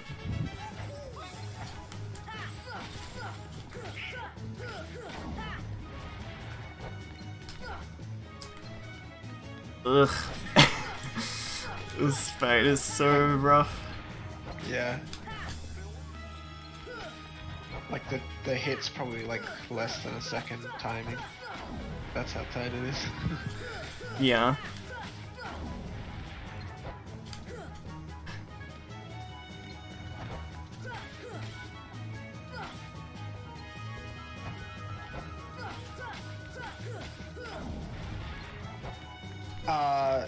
Let's see a question in chat from which is like, why not restart the stop loop? Once he's broken out, it's sort of impossible to get him back in. You could try, but yeah, it's really hard. You just kind of hope to get him into last phase at that point and loop him that way. Alright, yeah, less than ideal fight, but didn't die, so... And you can't loop him once you push him into last phase. Yeah. With the stop. But yeah, bad fight, we didn't die, it happens. We're gonna head into Hook. Hook is pretty hard, especially the fight before Hook, which we call pre-Hook fight. There's a different route for level 1, where this fight's a lot easier, where we grab our Keyblade of choice a little bit earlier. But because we're doing the fastest route here, this fight is pretty scary. We're going to try and use gravity and attack these enemies. We want Peter Pan to survive. Hopefully he doesn't die. There are 3 waves to this fight. We're done with the first wave. Now we're going to try and take out the second wave with attacks and gravity. Hopefully Peter Pan helps us out a bunch, taking out these enemies. He's a pretty good party member. He hasn't died yet, which is good. His just regular attacks do a good amount of damage, yeah. Yeah, he should kill that guy for us. Cool. Cool, okay, so now we're gonna spawn in this boat and we're gonna stop it, do a few gravities, and attack it. Hopefully the boat will die when it comes out of the stop. Good. Finish off this last enemy, and we're good to go. The way they work is it's like a percentage health damage. So the higher HP it is, the more gravity does. Yep, we're going for a specific setup here. Oh, did not work. Okay, hopefully we can stop loop Hook here. Oh god, that's unlucky. So we can't actually, while we can control Hook quite a bit, we have no control over the boat. It can just fling itself at us like that. Once Hook's doing this attack, we want to parry his attacks like that as he comes towards us. And I'm dead, yeah. Yeah. That boat is pretty random. We're gonna try again. Ooh. Yeah, thankfully rezoning there means you don't have to do the pre-fight again, I think. Yeah. Yeah. Okay, oh, I missed the setup again. Alright. So what we want to try and do is get Hook in this stop loop with us and Goofy and Peter Pan doing damage to him. Yeah. Unfortunately, he's gonna fly off the boat here. This fight can be pretty awkward on level 1. Ah, that's a high potion. So, as a level 1 runner, I have a pretty good understanding of Hook's attacks, and I can react to them pretty well. The issue in this fight is that ship enemy. It's gonna be a nuisance, most likely. Yeah, and you don't really have the resources to deal with it, and then Hook. Yeah, and if you were to take it out, but Hook can just resummon it anyway. Yeah. So it's not really worth it.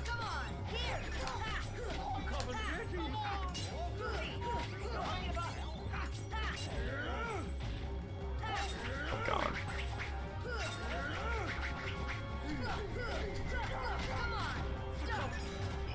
When he goes like that, we have to get behind him to attack him, because in front of him he's invulnerable.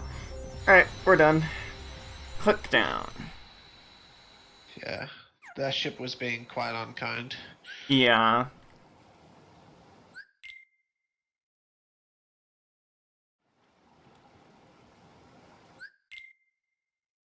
Another instance of weird timing on cutscenes. Yeah. It's like you have to, like, you eventually get it ingrained into your head, like, but yeah, some it's like you have to wait 3 seconds and then you can skip it, or sometimes it's instant and then sometimes it's 2 seconds, you know, it changes a lot. Mm-hmm.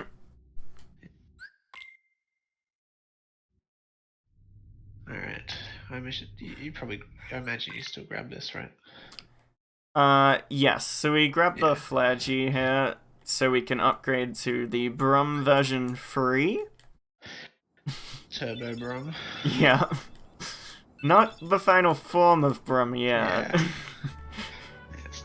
This isn't even my final Brum. Yes.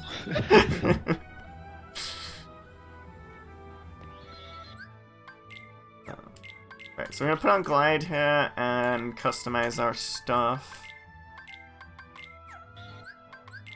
Also, we just got Fairy Harp. I don't know if level 1 uses that. I do It's a not. fairly good. You could Okay. use it, but it only really speeds up one thing, potentially. It's more of a consistency thing to use it. Okay. So I choose not to. I'm going to be using the Jungle King right up until we switch to the Spellbinder, because the Jungle King has a lot of reach, and our strength doesn't really matter on level 1, because we're hitting the damage floor anyway with our attacks. So until we get our Keyblade of choice, we're going to be rolling with the Jungle King.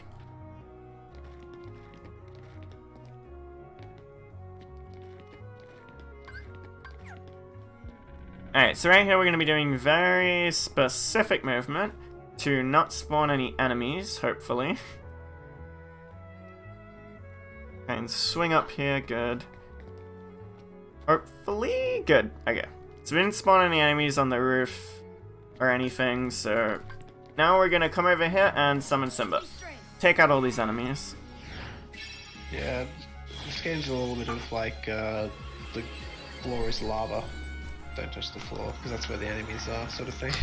Yeah, a lot of spawn triggers are tied to the floor, so we know how to circumnavigate the spawn triggers to get the enemies we want, or no enemies at all. So we're going to activate this Trinity now, because all the enemies are dead, and we have to ring this bell tower 3 times to unlock this boss fight. Spinning around the fountain. Mm-hmm. I think that's what it's doing. Something like that. Yeah, we're rotating the fountain thingy. Which seems like a very strange thing to have. Yeah. Remember guys, ringing bells will rotate stuff. Yep. The Alright. power of 3. Yes. We're gonna head into Opposite Armor now. This fight is pretty hard on level 1 because we don't have guard. We have to parry his attacks. So first we do the specific setup to parry that attack. And then we're gonna knock him down, and during his next phase, we're gonna try and parry again. On every other category you'd have guard here, but I have to time a very specific attack here to parry that attack, just like that. Then we're gonna stagger him, get off a few more combos, bring Donald back. We have damage storage, we're gonna whip out Genie again. If we're lucky, Genie will take out all of these limbs for us, or at least a majority of them. Yeah, another thing just to mention, like, as you noticed, like, yeah, we're using summons a lot. It's because level 1, we're not getting any abilities. So normally by this stage you'd have, you know, a good number of abilities Yeah. that you could use, but that's not available to us. We just have to wait for him to merge back together there so he can be damaged again, and then we're gonna take out, hopefully, the remainder of the limbs. Genie, you let me down. Okay, there we go. Oh, let's go, Genie.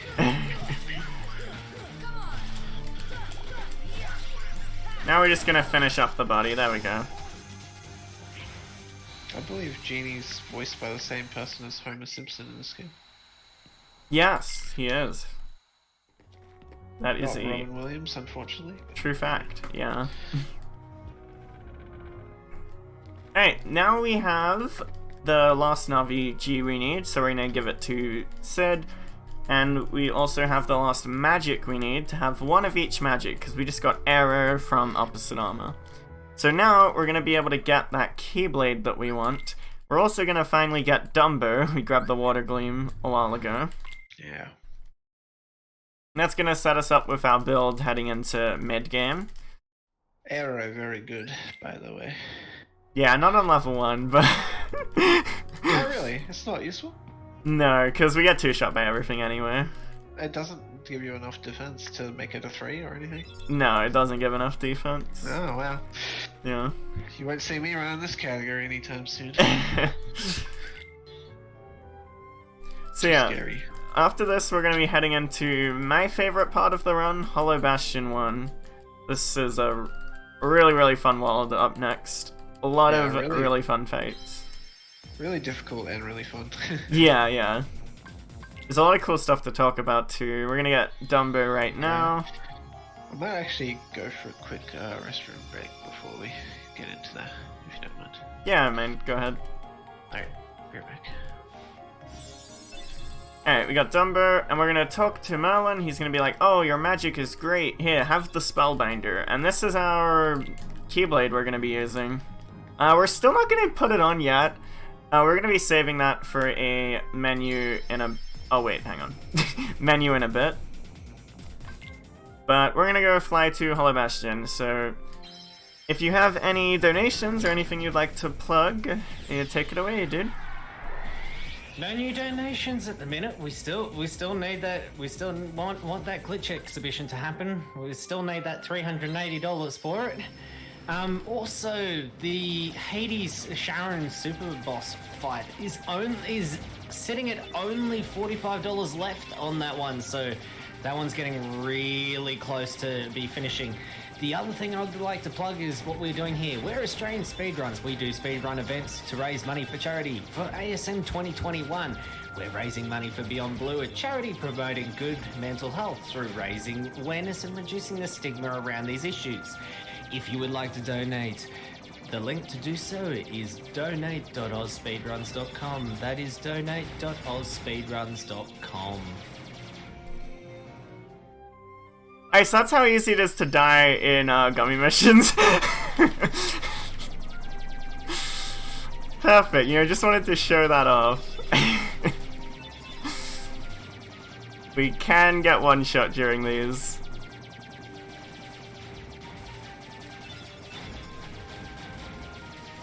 Yeah, guys, we would like to hit that incentive by the end of the run for the cutscene glitch and mod showcase. That would be really cool. That wall there will also one-shot us, so we actually delay our boost to not go into it. Also, kind of weird thing about this gummy mission is there are some enemies that will just come from behind you here with no warning and could snipe you off screen. We know the specific positioning to not get hit by those, but those ones right there, they can one-shot you if you're not careful.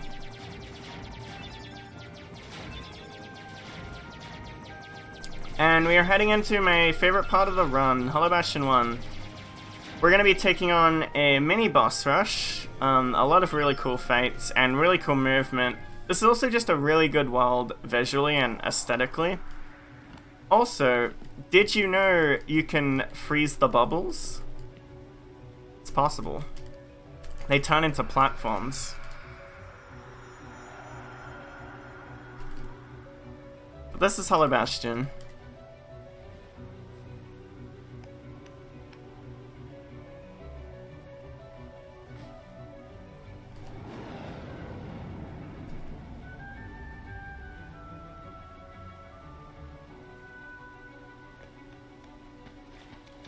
Okay, good movement. We're gonna be making our way up to get our best party member, Beast. He's actually one of the strongest party members in the game. And we actually won't be using him very much on level 1. We do need him to take out this one enemy for us though, because right now, Riku's gonna steal our Keyblade in this cutscene. So we've been reduced to a wooden sword again. And for the purposes of the run, we actually don't do any damage to enemies with the wooden sword, so we need Beast to take out this next enemy for us. Actually, we don't! I forgot, there's a new strat. Okay, forget what I just said. We don't need Beast's help. Shoutouts to Game Man of Color for finding this really cool strat for taking out this defender without Beast's help. Welcome back, Galint. First of all, we're gonna steal Beast's ethers and a few of his potions, because we need it more than he does, and we're gonna head for this puzzle.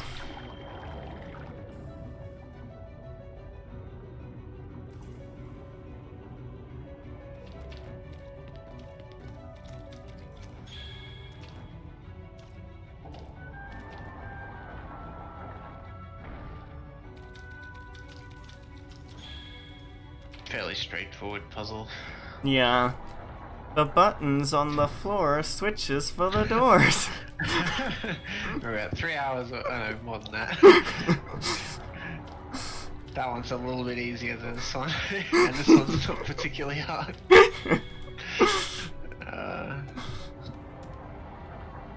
Fun fact, I actually lost 40 seconds to that section. Oh no. I changed the order of which the guys I did, so then I was like confused in my head. I'm like, hang on. Right, okay, so we have a specific strat coming up here. The way stop works with gravity is actually really interesting.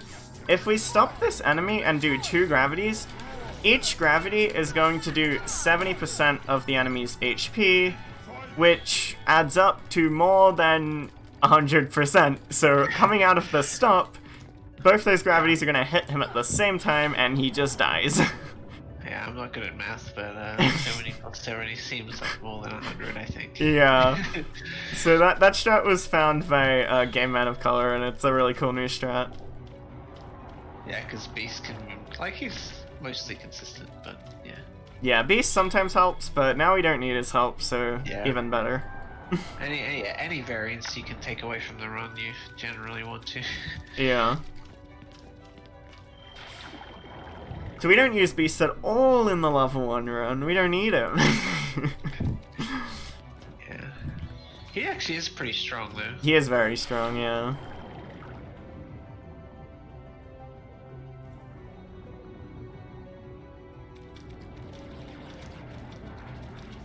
Alright, so right here, we're gonna go against this wall to despawn these enemies so we can interact with this switch. We're heading into Riku 1. Riku 1 is a pretty random fight, it's pretty inconsistent. He counters on every 3rd hit. Unfortunately on level 1 with the abilities that we have, there is no way to consistently deflect his counter, so we're just gonna get hit quite a bit. We can still deflect his counter, and hopefully we get a few of those to get off a lot of damage. But for the most part, we're gonna be getting hit and healing a lot, and just waiting for our openings.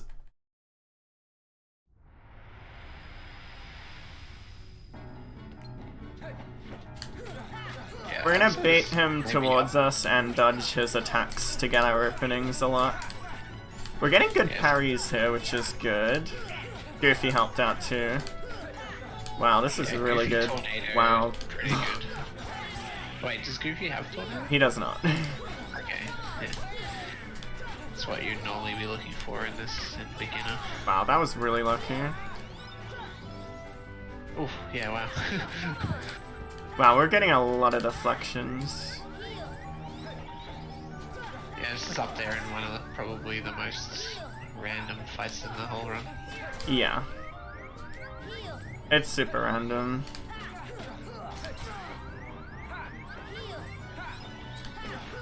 Nice. That was actually a really good fight. Yeah, like, even though he got hit a couple of times, wasn't really in danger because he had a good amount of space. Yeah. And it's pretty much impossible to not get hit there on level 1. Yeah. Yeah. We're gonna keep down on Goofy in the party here, because we have to activate 2 Trinities, and we need them in our party to do so. We're doing more puzzles in Hollow Bastion. I actually really liked this one, like, because there's like an extended version of it as well. Yeah.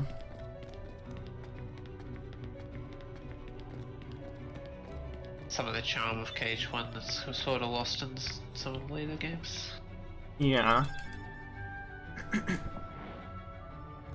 Nice little, you didn't have to actually jump on that table to get that book, you kind of just clip into it by jumping.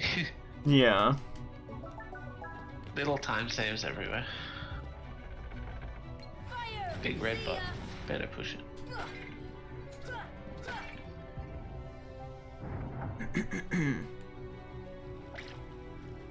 You have to get all these emblem pieces to unlock the emblem door to progress. Yep. It's 4 in total. Mm-hmm.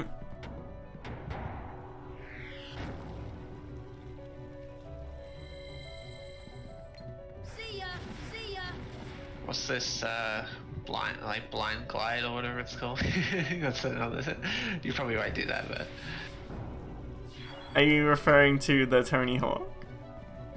I don't know if it's actually got a name, but essentially you can start gliding over to the piece in the middle before you see where your character is. Oh, right. I have heard about that. Yeah, I don't do that. Yeah. I do go for the Tony Hawk, though. Oh, yeah. There we go. The rail is awesome. Yeah, you gotta go for that. Yeah, that's the only use of momentum in the speedrun.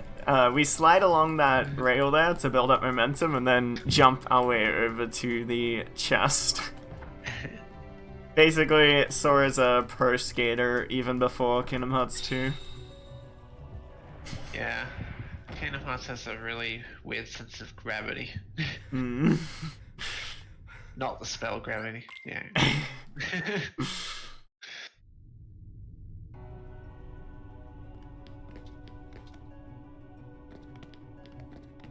Alright, next up is Maleficent again. Thank you, Donald. Alright, we're doing a very specific setup where I lock on to that wyvern, run back into the load zone because you can't enter a load zone while you're locked on, mash triangle to make my party members attack them, and then glide over here, which should make them despawn so I can grab the haste 2G and head over to this lava. So yeah, don't mind the blue texture boxes, that's a PC thing. Yeah, so shoutouts to Recoded, we got some bug blocks every time we head inside the lift stop. All intended by Nora. Yes. Yeah, so we're just chilling on an elevator, we're gonna take out some wizards. If you have any donations to read, go ahead. No new donations at the minute, but yes. I'm trying to think what we need, what we should be plugging at this point in time. As I said, we've got that Hades 2 run that needs to be met, and also we want that glitch exhibition going, don't we? Absolutely. It's funny. Yeah, good fight. It's very funny. And we're all just here to have a good time. Exactly.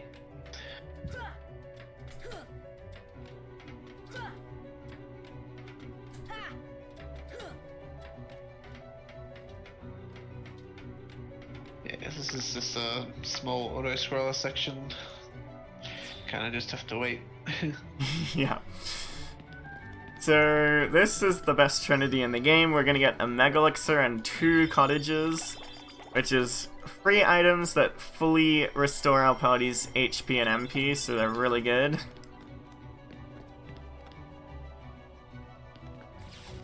There's the bug blocks. Shout out to Recoded. They're normally red, I think, but... I guess. I've actually never played Rico. Oh wait, I almost forgot the Royal Crown. Don't forget the Royal Crown. So it's very important on level 1 to come down here and grab this item. It's very easy to forget, but just remembered. Also, look how pretty the stained glass windows are if you look up in Hollow Bastion. So get the Royal Crown there. I actually have never looked at them. They Yeah, everyone should load into their game and go into first person mode and look up. It's really pretty. Oh shit. Okay, hang on. We are a little bit short on MP. Oh, yeah, okay. And then he's gonna have to rezone. Yeah. So we're doing a skip here. This is one of the only sequence breaks in the game. It's called Dumbo Skip. The developers did not intend for us to be able to do this, but Dumbo lets us glide up a bit, and then when we dismiss the summon, Sora does like a front flip, and we can actually grab that ledge and skip doing part of Hollow Bastion here. Head straight to Mal. Yeah, normally you would do like another block puzzle of sorts. Doesn't take too long, but you've got to clear like 2 waves of enemies, I think, and click a switch and stuff, so very slow, and so it's nice that we can skip that. Alright, we're finally going to be using the Spellbinder and putting on the Royal Crown. We're heading into Maleficent. We're going to be abusing Stop's interaction with damage storage here once again to keep Maleficent stopped the entire fight. And listen to those audio cues. We're going to hear a lot of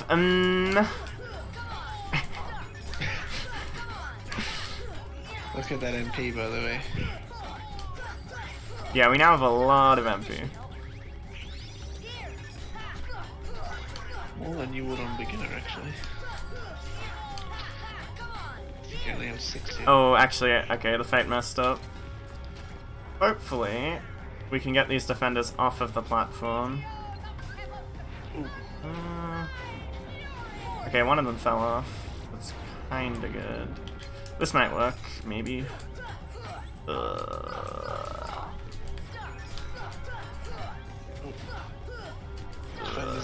Not quite. As well.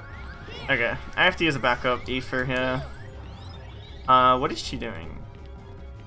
She's teleporting Is to she? the other side, I think. Okay. Mal? I've never seen that. That's really weird. Yeah, I don't know what she's doing. What? I have never seen that. I don't know. What? Okay, yep. I didn't And even... for your bingo cards. Yep. That's never happened before. Yeah, not to sound like every marathon run ever, but that's never happened before.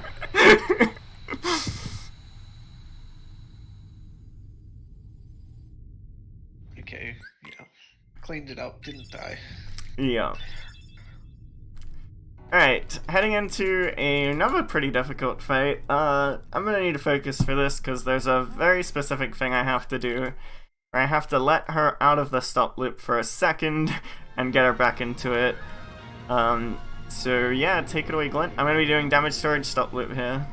I'll just keep quiet for this one, I think. Okay. You focus.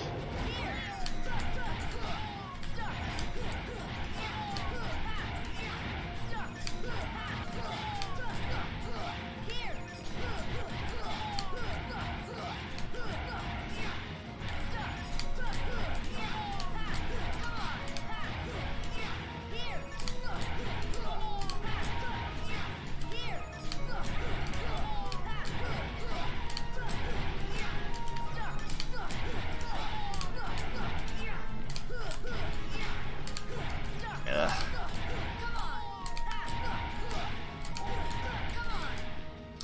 Well, this is pretty sketchy. We're gonna start baiting her this way, glide over her stumps, and try and get her back into the stop loop.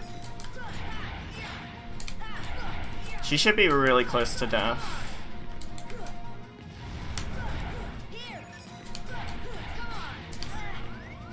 Ah, okay, we'll try again. It's very difficult. Yeah, it really is. The main thing that went wrong there is her head was a little high, so the finishes of Sora's combos were like whiffing and sending him away, so he couldn't get enough in time.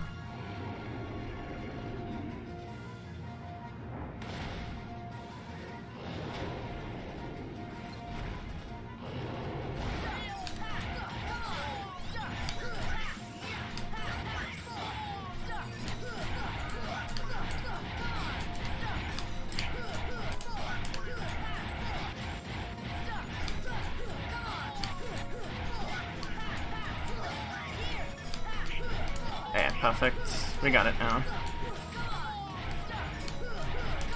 Hopefully. Yeah, don't jinx yourself. There we go, yeah, see how that head height's much lesser there.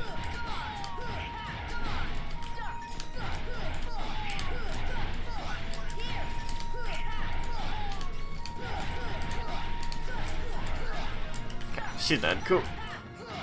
Very nice. Yeah, that second one was really clean. Yeah, so, once again, it's just a, like we mentioned it at the start of the run, but getting those really fast, low air combos really hard to do, and especially, yeah, so, like, letting Maleficent get out of her stop loop there for a second, so she doesn't get into a different pattern, like, yeah, she starts raising her head immediately, so you gotta be really quick on that re-stop so you can continue the combo. Mm-hmm.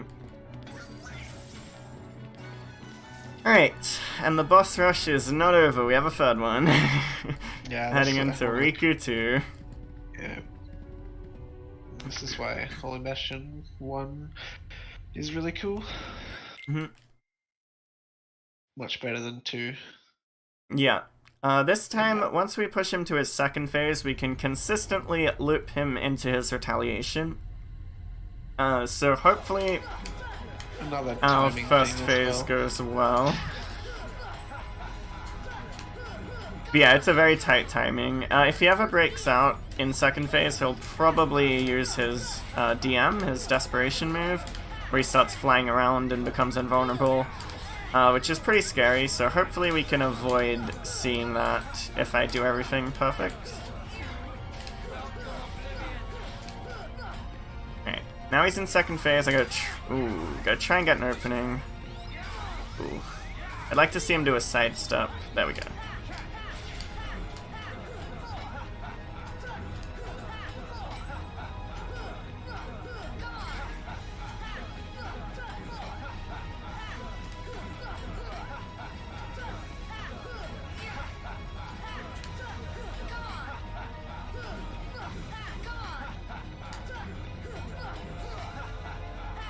Okay, I mistimed it ever so slightly there, and he broke out and did his DM.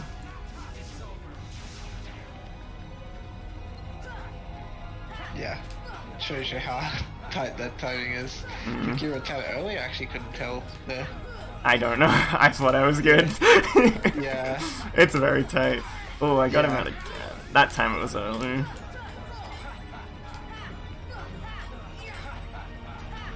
Yeah. Okay, we got it. Alright, yeah. Good cleanup. Yeah, with these level 1 runs, you've got to hit them quite a lot, so keeping them doing those very specific timing, 30 times in a row, not particularly easy. Yeah. I don't know if it's 30, but you get the idea. Mm. Alright, Hollow Bastion 1 down. We are now a little... a different playable character, my favorite playable character in the game. We're a little Shadow. We're just vibing. Gonna walk our way back to the entrance hall. Yeah, he's got a swagger to his step. Yeah. He's grooving. Yeah. This is Sora's final form. So this whole instance here is what led to where the story is now, pretty much. Pretty much, yeah. Well, a good portion to it. The creation of Roxas, Namine's heart being stored inside Sora, that whole thing. Yeah, it's pretty complicated. Yeah, I was trying to think of a TLDR of story of what's happening, but it's kind of Hottest trick in the game. I got it. So that's a trick called Bonkless, where you skip the cutscene before Donald bonks Sora on the head. Oh, nice. You got it super early too. Yeah, it's very difficult. You can get him 3/4 of the way swing through as well. Which still counts. The run is now blessed. Very good.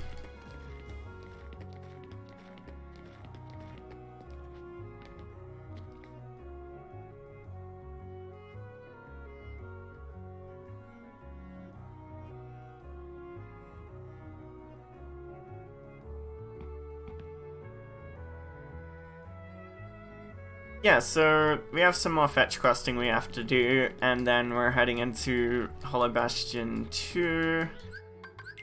So if you have any donations, now would be the time. No new donations at the minute, but I'd probably like to point out what runs are coming up next. So at this stage, we're looking at continuing our Kingdom Hearts block with Kingdom Hearts 3 with Glint, which is currently here at the minute. Yep. And then after that, we've got our Sonic the Hedgehog 2, and then Splatoon, which that's a Splatoon 2 Octa expansion race between Duke 700 and Aaron Frodo.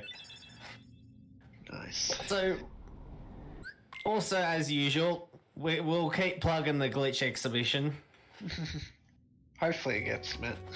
Hopefully. Yeah, it's really funny right there where we talk to Kairi is where we would do it.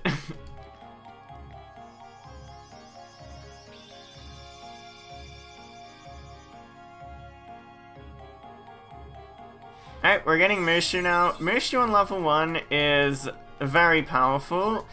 You've seen what Genie can do when comboed with damage storage and a lot of MP. Mushu does that and does it 10 times better. Yeah, Mushu doesn't have the variance of what abilities he's using. Yeah. Just fireballs. Mm-hmm. And lots of them. Yeah. He is the MVP of a lot of level 1 runs. Alright, so now we're going to reach Brum's final form. The Brum version 4. It's our last edit we're going to be making to our gummy ship. We're going to be throwing on the Haste 2G, which is a faster haste. Alright, let's go Brum. On our way to Hollow Bastion 2. So, this is one segment where we're going back to a world we've already been to, but we can't just walk back there at the moment. We have to go through this return gummy mission. However, we have a little bit of a speed trick, a little skippy skip, where if we exit out of this gummy mission after we've reached a certain point, the game is like, oh yeah, that's far enough, you can warp back to Hollow Bastion now, and it saves us a bit of time. Hope they don't die. Okay, good. Yeah, this was found on by accident by Spike Vegeta. Yes! He accidentally died in a gummy mission and Yeah. realized he can warp to Hollow Bastion. Yeah, so it's a nice little find. Yeah.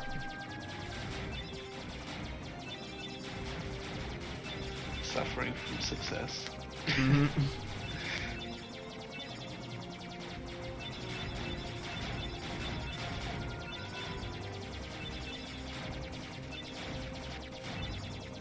Alright, so it's right here when the screen transitions. Exit out of the gummy mission, and we can warp back to Hollow Bastion. Don't have to finish the gummy mission. Oh, I've not seen those blue squares before. Wait, how early do you exit out? I'm too scared, because one time I failed a run by exiting out too early. Oh no, I meant the glitchy PC squares. In the menu? Yeah, that can Yeah, happen. yeah. I wait for the squares to appear as well. True. I'll take the 1 second time loss. Yeah. or something. Yeah. Okay, so we know a slight menu here. Donald has cheer now, and we're gonna customize gravity fire cure. This is gonna be our setup going into endgame.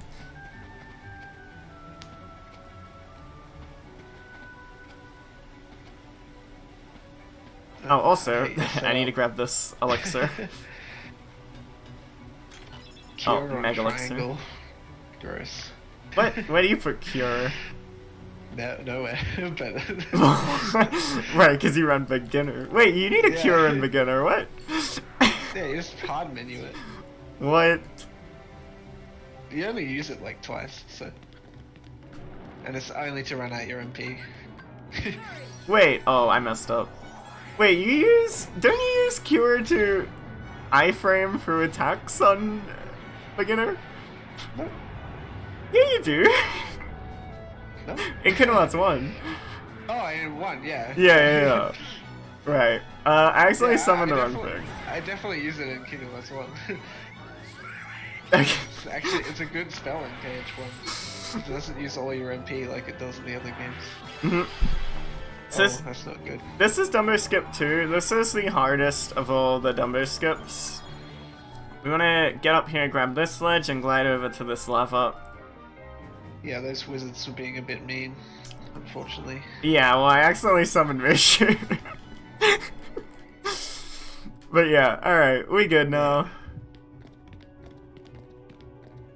Yeah, you can't. If you step too far in on that platform too, some more stuff will spawn, so you gotta be really careful. Yeah. So right here we're going to use Simba to take out all the enemies on this platform.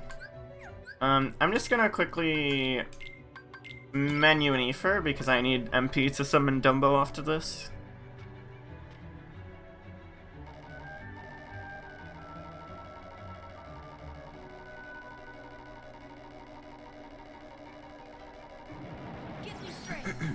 Okay.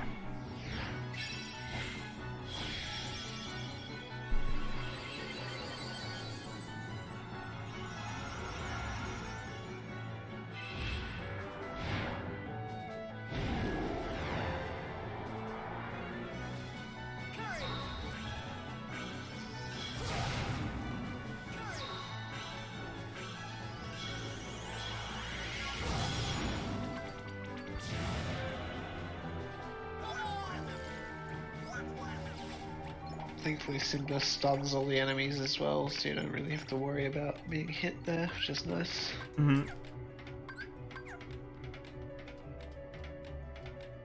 Yeah, so we do the first charge up with we do like a free tick charge up, like our Keyblade flashes 3 times, and then we do a full charge, because the first one will stun the enemies, and the next one will take them all out. Look at Goofy. Yeah, Glad- Gooby.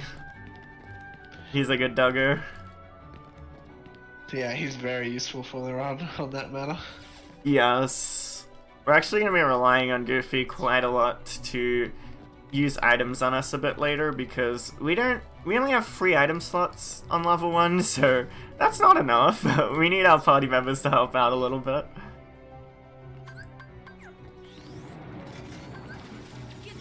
Alright, Dumbo skipping again.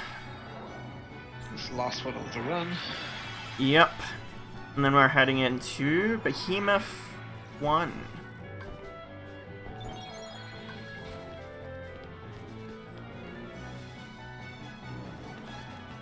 Shout out to Bug Blocks. I thought you don't see them as often. We'll be seeing them again in San Francisco during your run, right? The nanoblocks. Oh, right. Intended blocks there. Yes, intended blocks. The nanoblocks are bug blocks, come on.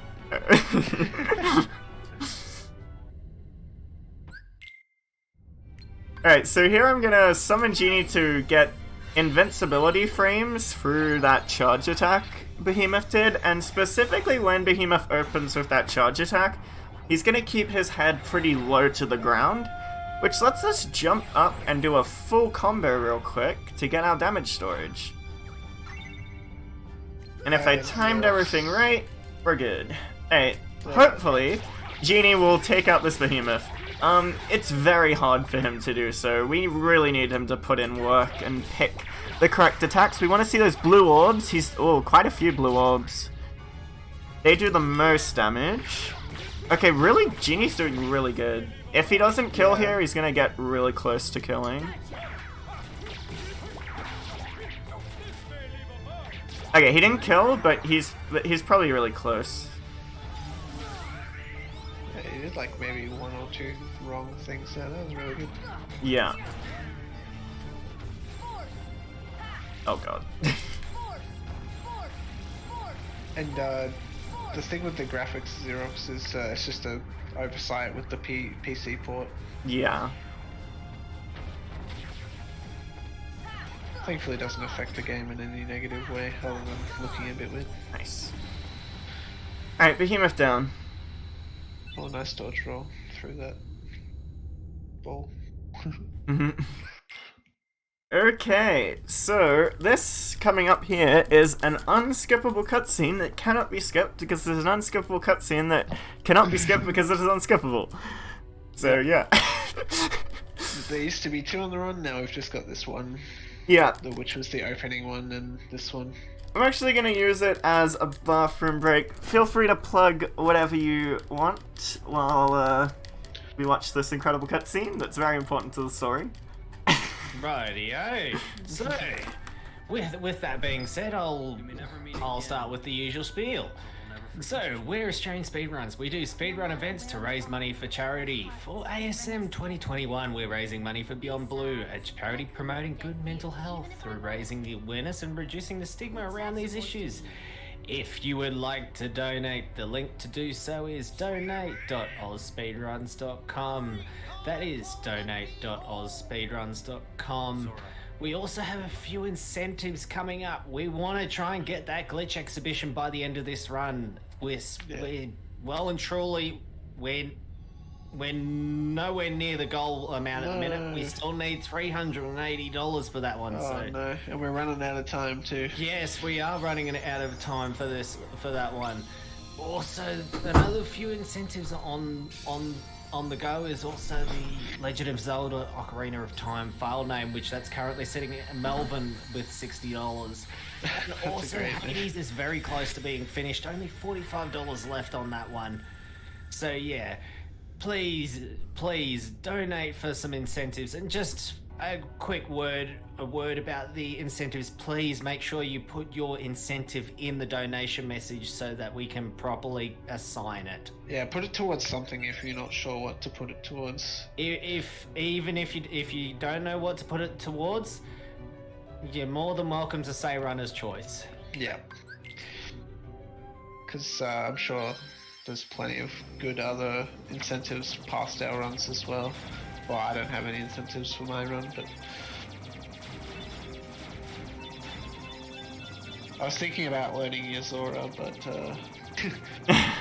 I couldn't get consistent with it, so I was just like, better not. Just use aerial. Well, that part's fine. It's more like. Right, yeah. Yeah, it's a hard fight. It's really well designed though. Oh, I love it. Yeah. It's like I think it's the best super boss in the whole series because everything's really reactable. Yeah. If you want to see something awesome as well, great runner of this game, violin game. I mentioned it before. I think he's done blindfolded Yazora, so that's. He's done Yazora with various different characters as well. It's really cool. Yeah, with the new modding with the PC port, you can use some of the characters you can use throughout the game. PC modding is so cool. Yeah. Alright, we're into End of the World. This is where things really pick up. This is the most exciting part of the run. Every fight from here on out can very easily kill us, and they're very skill intensive, put it that way. This is a very Kingdom Hearts end style game where you just get a boss rush of really, boss after boss or really hard group wave enemies. Yeah, these invisibles are annoying enemies. They like to jump around a lot and do that desperation move where they become invulnerable. Got a lot of DMs there, very unfortunate.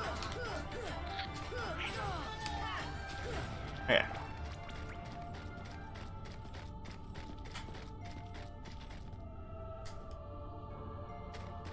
We will not be seeing the last of those guys.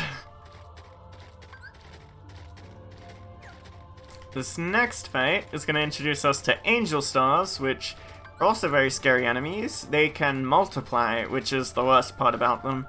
They can multiply, they can make themselves invulnerable, they can create tornadoes and shoot orbs at you. Just a lot of really annoying stuff when we can only afford to take one hit before dying. So we're just going to bring out Simba here. Dislike more, angels or invisibles? Hard to say. I think I dislike Angel Stars more because I feel like you can't control them as well as you can Invisibles. See, I was thinking the opposite. Really? Yeah. Well, specifically on level 1 from what I've experienced. Yeah, maybe level 1. Yeah. Invisibles, if you full combo them, they can never break out. And you can dodge their DM pretty easily by just jumping if you time it right.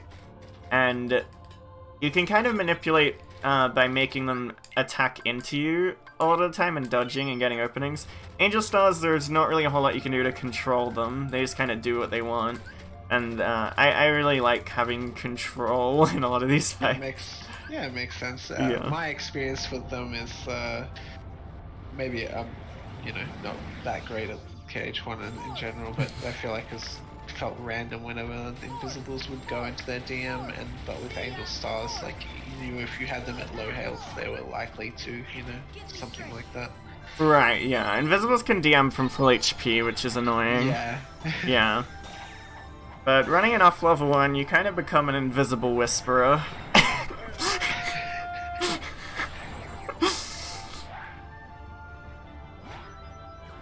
Alright, so we're going to be using Genie again for Behemoth. You might be wondering, well, you said Mushu is about a version of Genie, why aren't you using Mushu? Well, reason being is because this Behemoth is actually immune to fire elemental damage, which is what Mushu does, so we need to use Genie still for these particular enemies. Let's see how he's fire on him. Nice. Immune to blue fire counters red fire.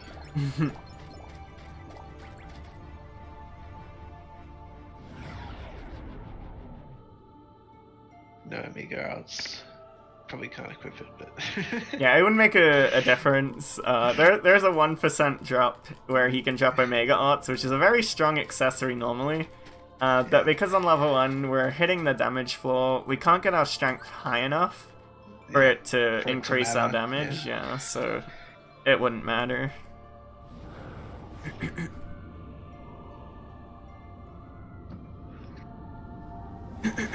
So yeah, this is another thing that Kingdom Hearts likes to do. It's like quick revisit of all the worlds. This will happen in Cage 3 as well. Yeah, so the way World a Terminus different works is it actually forces you to do the portals of worlds you haven't completed or sealed the keyhole of. So that would be Atlantica and Olympus. Yeah. Atlantica, Olympus, and 100 Acre Wood. Unfortunately, you yeah. always have to do 100 Acre Wood, even if you seal the keyhole, which is pretty weird. I mean, the upside for 100 Acre Wood, at least, is there is a save point there and Mega Elixir, I believe. Yeah. So once again, we're gonna use Simba to take out all these enemies. Yep, so 2 to stun those bats or whatever they're called. Because they'll soldiers. dive over and... Yeah. Yeah. They'll dive over and interrupt your future casts, so yeah.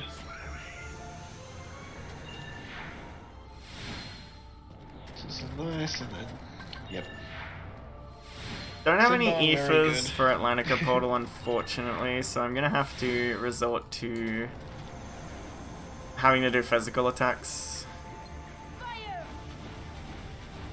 Physical? So these always take 6 fires. Is that an ether? I'm so lucky. Okay, so I'm gonna gravity him and gravity him. Oh wow. Use yeah. the ether, and they take 3 fires each to die. Very I'm convenient. so lucky, dude. Yeah, I still have to take these guys out with physical attacks. They can be pretty slippery. Ooh, also that freaking thing in the middle of the arena will propel you up to the ceiling. And they want to stay inside it as well, you know. Gosh. Okay, there we go. So Yeah, now we that's have to good, wait for the flash. That's gonna signal that the portal is complete. Now we can leave and progress onward. Okay, don't leave too early, or you'll have to do it again. Yeah, you'll have to redo the portal, which we don't have the resources to do that on level 1. No. Alright. So yeah, the green one is the 100 Acre Wood. Mhm. And then you also have to do Hollow Bastion. Oh yeah, you're forced to do Hollow Bastion portal, Even, which is a technically, you pretty haven't scary sealed it, portal. We got all right? these I guess. invisibles. Do you seal it? No, I guess not, right? Yeah, no, we do seal it during Hollow Bastion 2. During the unskippable cutscene. Oh yeah, right, yeah. Normally AFK, not safe. Oh, they're being very aggressive. Yeah. I hit all of them with at least 1 gravity, right? Maybe I didn't. I don't know why they're not I dying. think the far one got hit missed at the start. Oh god, this is rough. Okay, 1 down.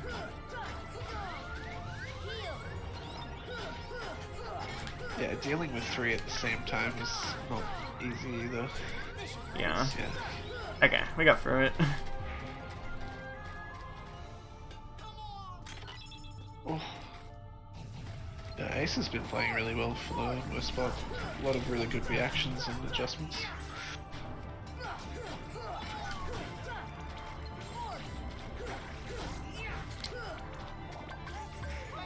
Okay, how many ethers do I have? 1. Oof.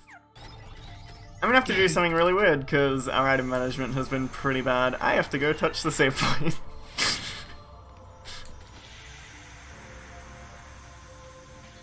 Okay, Yeah. now we're gonna head into You pretty much Chanabug. had to use an extra one in all the situations you would normally have to. Yeah. Yeah. Alright, so this is gonna be our first use of the boy Mushu. So Chanabug's a really hard boss. We're gonna land on his arm here and summon the little dragon. Chanabug, he can, you know, create these fire pillars and do a lot of scary stuff, a lot of projectiles. We're just gonna whip out our dragon here with damage storage, and he is gonna tell us, I am Mushu! And he's gonna completely destroy this boss for us. If we had Scan, you would see just how much damage this is doing. He's just tearing through Chanabug's HP bars right now. Because every single one of these fireballs is doing damage with that damage multiplier applied to it. Which, and pretty crazy. Very Alright, nice. now a lot of our routing throughout this culminates right here at this fight. This is our final test, testing everything we've learned. We need to use all of our summons, almost all of our items. Well, yeah, all of our items that we've collected. If anyone remembers this from casual play, you probably had a pretty rough time here, especially if you played on critical or level 1. And we have the worst possible item pool we could have going into this, so it's gonna be hard. This is the hardest fight in the entire game. By far. Yeah, it's not even close. We can only barely beat it with the stuff we have.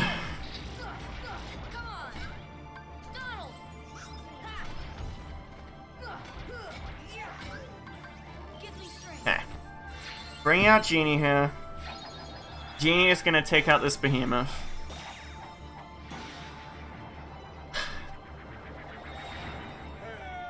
I haven't done this with one Aether in a while, so I'm a little concerned. I would be too, but yeah, good luck. I'd be concerned with all Megalitzes probably. If I die one time, I might improvise something. We'll see. Yeah, this is incredibly, like, if you die halfway, you have to do all of it again. So yeah. This is like the worst place to die as well. Or one of the worst. Please, Genie, please, please, please, please, please, please, please, please, please. God damn it, Genie. Oh, why? Well, Why now when I have one yeah. Aether? Do you fail to kill it? That's not good. Okay, so this is an exercise in RNG and probability. And I got the worst oh my god. Okay, so we needed him to die on either the second or third hit of the combo to get damage storage, and he died on the first hit. Oh, that's so bad. We don't have damage storage now going into Invisibles. It's really unlucky. We had a 2 out of 3 chance of having damage storage there. And we didn't get it. Alright, we're gonna use Mushu to take out all these Dark Balls. No damage storage shenanigans, this is just proper use of Mushu, intended use. Yeah.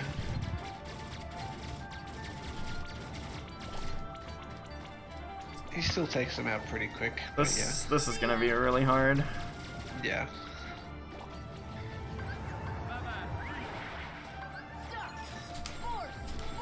Especially if I only get 3 in the stop. Oof. Oh yeah, I got 4. Okay. That's doable. Kind of. It's gonna be really rough. Yeah, there's 3 left, I think?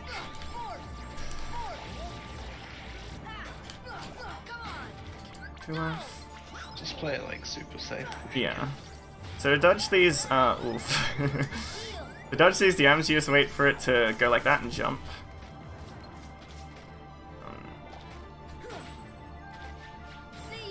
I jumped back. Unlucky. So this is where it gets really hard because I need 2 MP. I need 2 MP to summon Simba. Okay, so now if I... Okay, we're good. Yeah. You need to summon Simba at this immediately. That was so scary. Gosh. Good job, dude. Like, yeah, it was a little bit slow, but that's about as good as he could have done considering the circumstance. Yeah, hopefully I summoned Simba in time. I think I did. Yeah, that seemed fine to me, but I've been trolled before, so let's hope that doesn't happen. Okay, we're good. Yeah, once you get the first wave down, you know you've successfully done it in time. My positioning is a little sketchy, so if an invisible is really aggressive, maybe I'll get hit, but I think we're okay. I think you should be fine, yeah.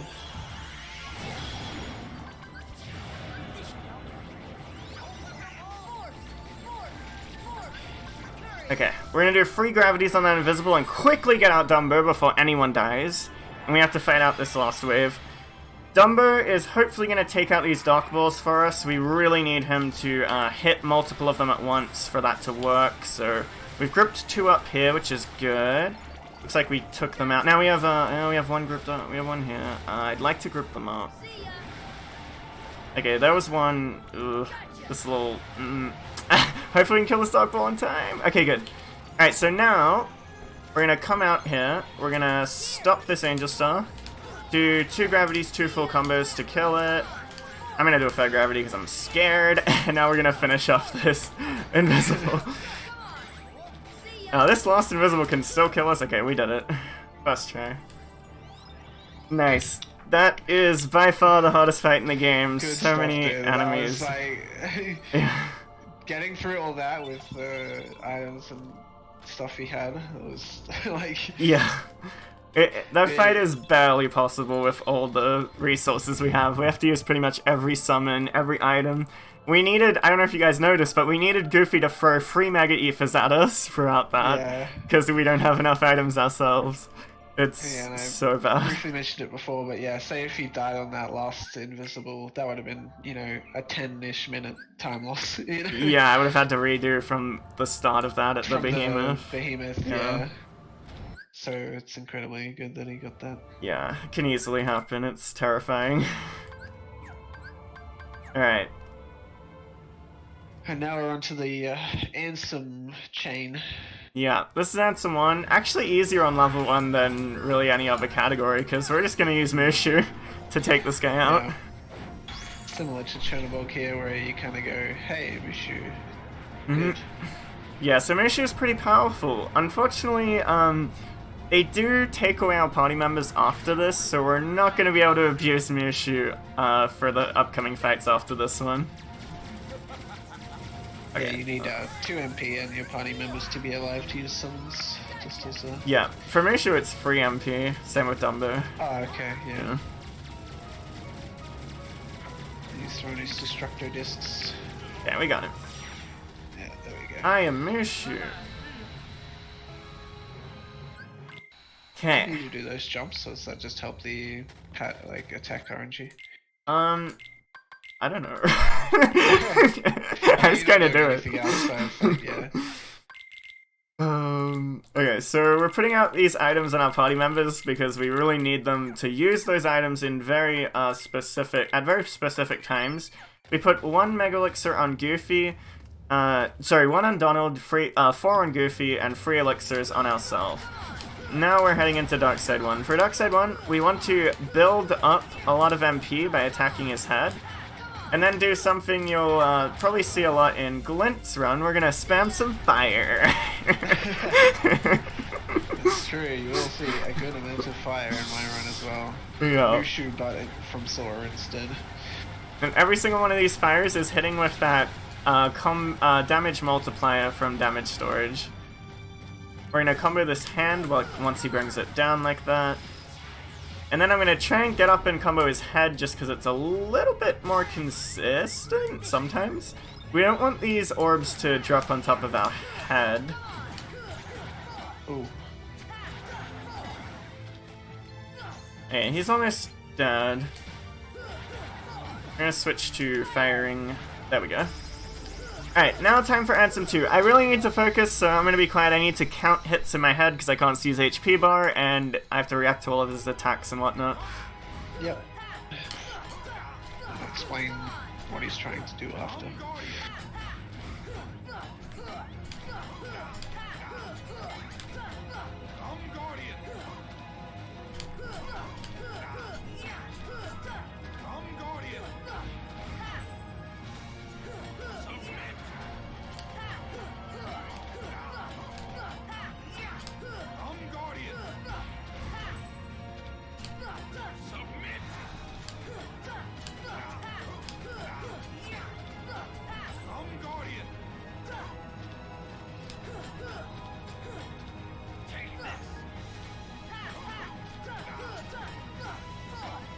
Ah, failed. That's good. So I was trying to skip his DM there. This is actually my favorite fight in the game because it's actually my favorite fight in the entire series because we can be very aggressive while simultaneously avoiding all of his attacks and reacting to all of his attacks. Like, you're always attacking while reacting. It's really, really good. Yeah, it's definitely one of the better showcases in KH1, I'd say. Mm-hmm.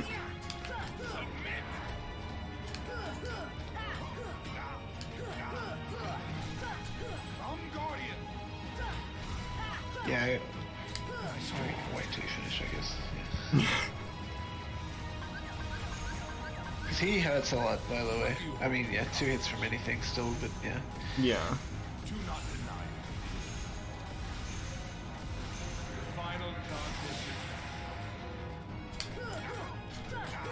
God. Should die real soon. Oh no, that's bad. Please die. Please die. Oh, yeah, he got the...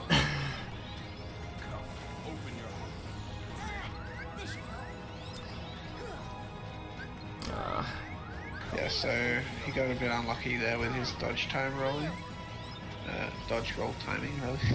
Yeah. Okay, he's gonna charge. Okay.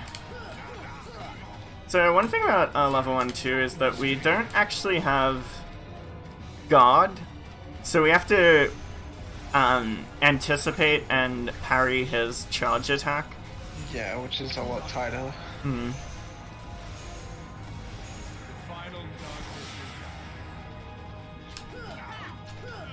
We did it. Pretty sketchy, but we got there. Yeah, nice parry on the charge attack. That's quite. It's fast. It's fast. Like, and it's hard to hit. Yeah. Unfortunately, yeah, he got some DMs there because he broke him out of the loop. But the thing he was going for was like whenever you see after 2 hits, Ansem will do like a little stagger thing. Essentially, you want him to hit certain HP gates while in that. To put it simply. Yeah. Now to the fight, which I think is actually the hardest fight in the game from like a non-speedrunning standpoint. He gets to this point, if you're not careful, where he just continuously spawns lasers and gives very few openings. Yeah. Okay. So far so good. We didn't overdamage him.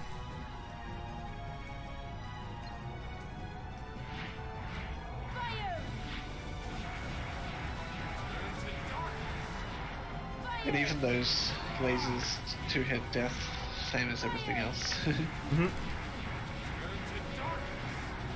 He actually got far enough away there to despawn the heartless enemies he summoned, while also avoiding the lasers. And now we're gonna hopefully take him out here. Hopefully. Yes. Okay. Barely. Yeah. Once again, like, this is all just based on feel, on health, and obviously you're sort of counting, like internally counting a bit, and after you've done it a few times you get a good sense of it, but yeah, without scan, this, you know, adjusting to the strat on the fly makes it a bit harder. Mm-hmm. Oh yeah, no, I was arcane here. Yeah, we use gravity to try and keep them from going underground and also damage them at the same time. And then we go into attacks. I grab both these mega potions. Alright, now for artillery. Artillery is really hard. I'm going to try and do a very specific movement. Hopefully I can get it. Alright, so we're going to come back to the center here, and we're gonna move. Oh, that's fine. I'll just heal. Oh God, no, no. Okay, so we actually died there on purpose to get your MP back, and now we're gonna do the fight. So you're gonna come up here, lock on here, move to the left, and hopefully get off to gravity. Not quite. Okay. This fight's pretty RNG. There's a ton of lasers we have to try and avoid. Yeah, lasers, wind, fireballs. Yeah. Awkward enemies to hit. This one's up. Mm-hmm. It's very rough. Alright, we're trying to get 2 gravities in on this guy while dodging the lasers. Hopefully.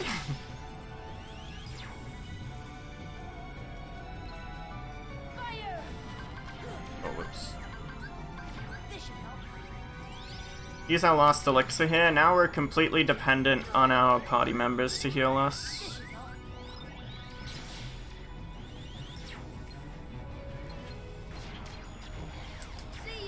Ugh, that's fine. Okay, now that those guys are down, this becomes a little bit easier. Yeah, thankfully with this fight, the more you get down, the easier it becomes, because there's less things shooting at you, so... Yeah, that's the case with a lot of these fights. Like the next one we're gonna go into, Dark Balls. There are like a million of them at the start, and it's really scary. Yeah. But as we start to take them out, it calms down.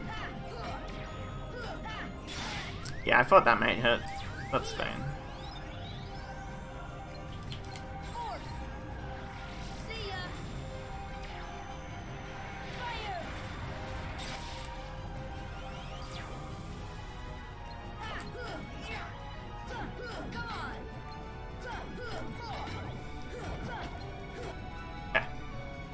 Alright, heading into Dark Balls.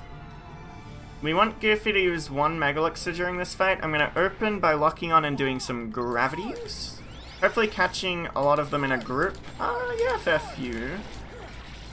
Not as many as I would like, but we're going to take them out. And now this is where the fight gets really difficult, but also really fun. We have to bait them around in a circle and try and kite them while jumping and shooting fireballs at them. Any of them that get separated from the group, we want to kind of pick off. There are like a million of them, so we need to be very careful because they all two-shot us. But we gotta just try and keep them grouped up and react to what they do. Target any that separate from the main group and pick them off. Yeah, whittle them down. Yeah, this is a battle of attrition. Yeah. We want Goofy to Mega Elixir us. Thank you.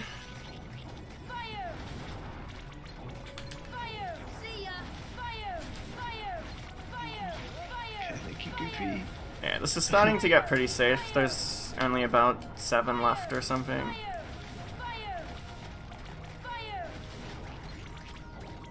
Okay, yeah. 3 left. We should have this. Mega Ether. Okay, we have 2 Mega Ether drops from Dark Balls as well, which is actually really good. Yeah, that helps us out a little bit. Cool. And heading on to I'm Face. not doing much work.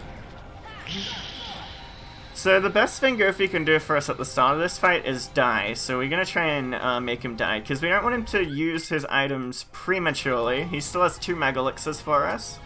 So I'm gonna do a 1-2, move to the right, and he should die. Good. Get that full combo off for damage storage, and now the strat begins. We're gonna have to dodge his attacks while hitting him with fires. If I can dodge. His attacks have a rhythm to them, but he can become fairly unpredictable when he does that attack because it creates a additional laser that's out of rhythm that you have to deal with. I'm gonna bring Goofy back now, and he should throw a Mega Elixir at me because I'm at 0 MP and I customized him way earlier on in the run to use the Mega MP items immediately. We did that in the first menu, and it comes into play right at the end. Yeah. I mean, there was a few other instances where they were throwing items, but yeah. Yeah.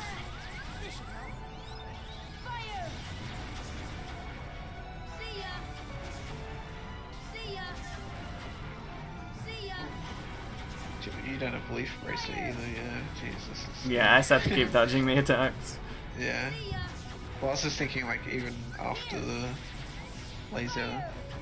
Oh, the next phase? Heal through it.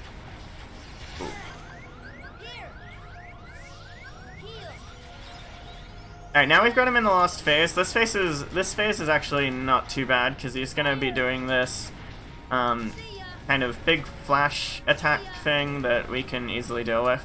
We're gonna get Goofy to use his last Mega Elixir on us now.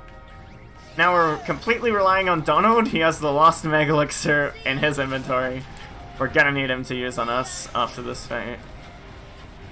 Yeah, 2 fights left after this one. Yeah, Goofy's been a really good boy. with 2.5. giving us the Megaluxes. Because you've got to do the core thing. Alrighty. Invisibles. Let's go. Oh wait, 3 fights. I can't count.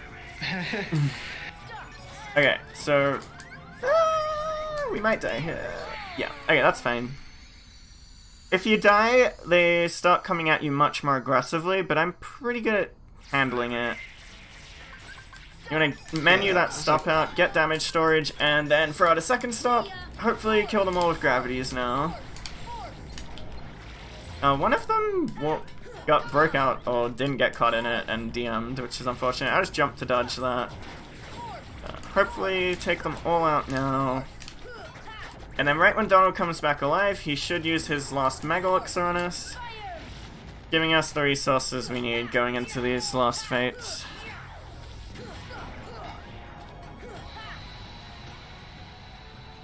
Wake up, Donald. He should throw it at us right here. There we go. Good boy, Donald. Perfect. So they used the items just as we wanted them to, routed perfectly, and we're gonna be able to beat the game now. Yeah, time coming up somewhat soon. Yeah, time coming up soon, so be ready. This last fight is pretty fast. We're gonna start by dodging all of his lasers here. And then we're gonna get an opening to get our damage storage right here after these. We took a hit, that's okay. Okay, we got our damage storage. Do I have any mega? I have a mega potion. Okay, cool. So unless I'm really unlucky, I can still get hit behind here, but I'd be pretty unlucky. Right now I'm gonna throw a mega potion and summon Mushu. And Mushu is gonna finish off Ansem for us.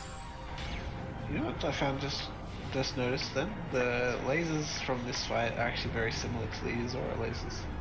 Right, yeah. Yeah. Coincidence? Okay, time is coming up, guys. Okay. Ready? When the screen flashes white. I'm a little bit delayed, so you'll have to... 3, 2, 1, time. Hey. And that is Kingdom Hearts 1.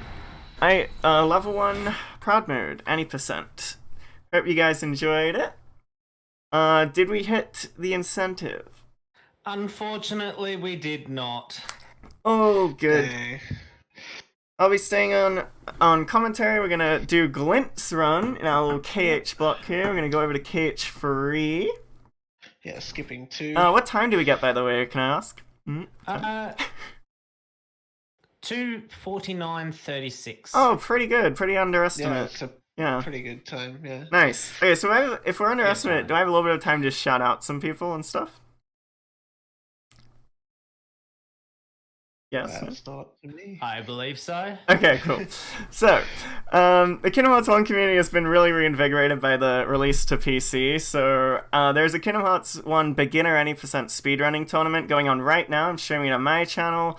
Violin streaming at Swift, CA Templeton, that Rai Guy, Altods. I think that's everyone. If anyone in chat knows, correct me on people I missed that are still in there competing. There is a randomizer for the PC, and we have a cool randomizer community going on. There's a tournament on the 23rd for that, and I'm going to be streaming that on my channel. It's going to be really fun. Just shout out to everyone in the Kingdom Hearts community. It's been a really fun time seeing how active it's gotten, and I'm glad I got to showcase my favorite run for you guys here today. So thank you so much for giving me this opportunity. I appreciate it.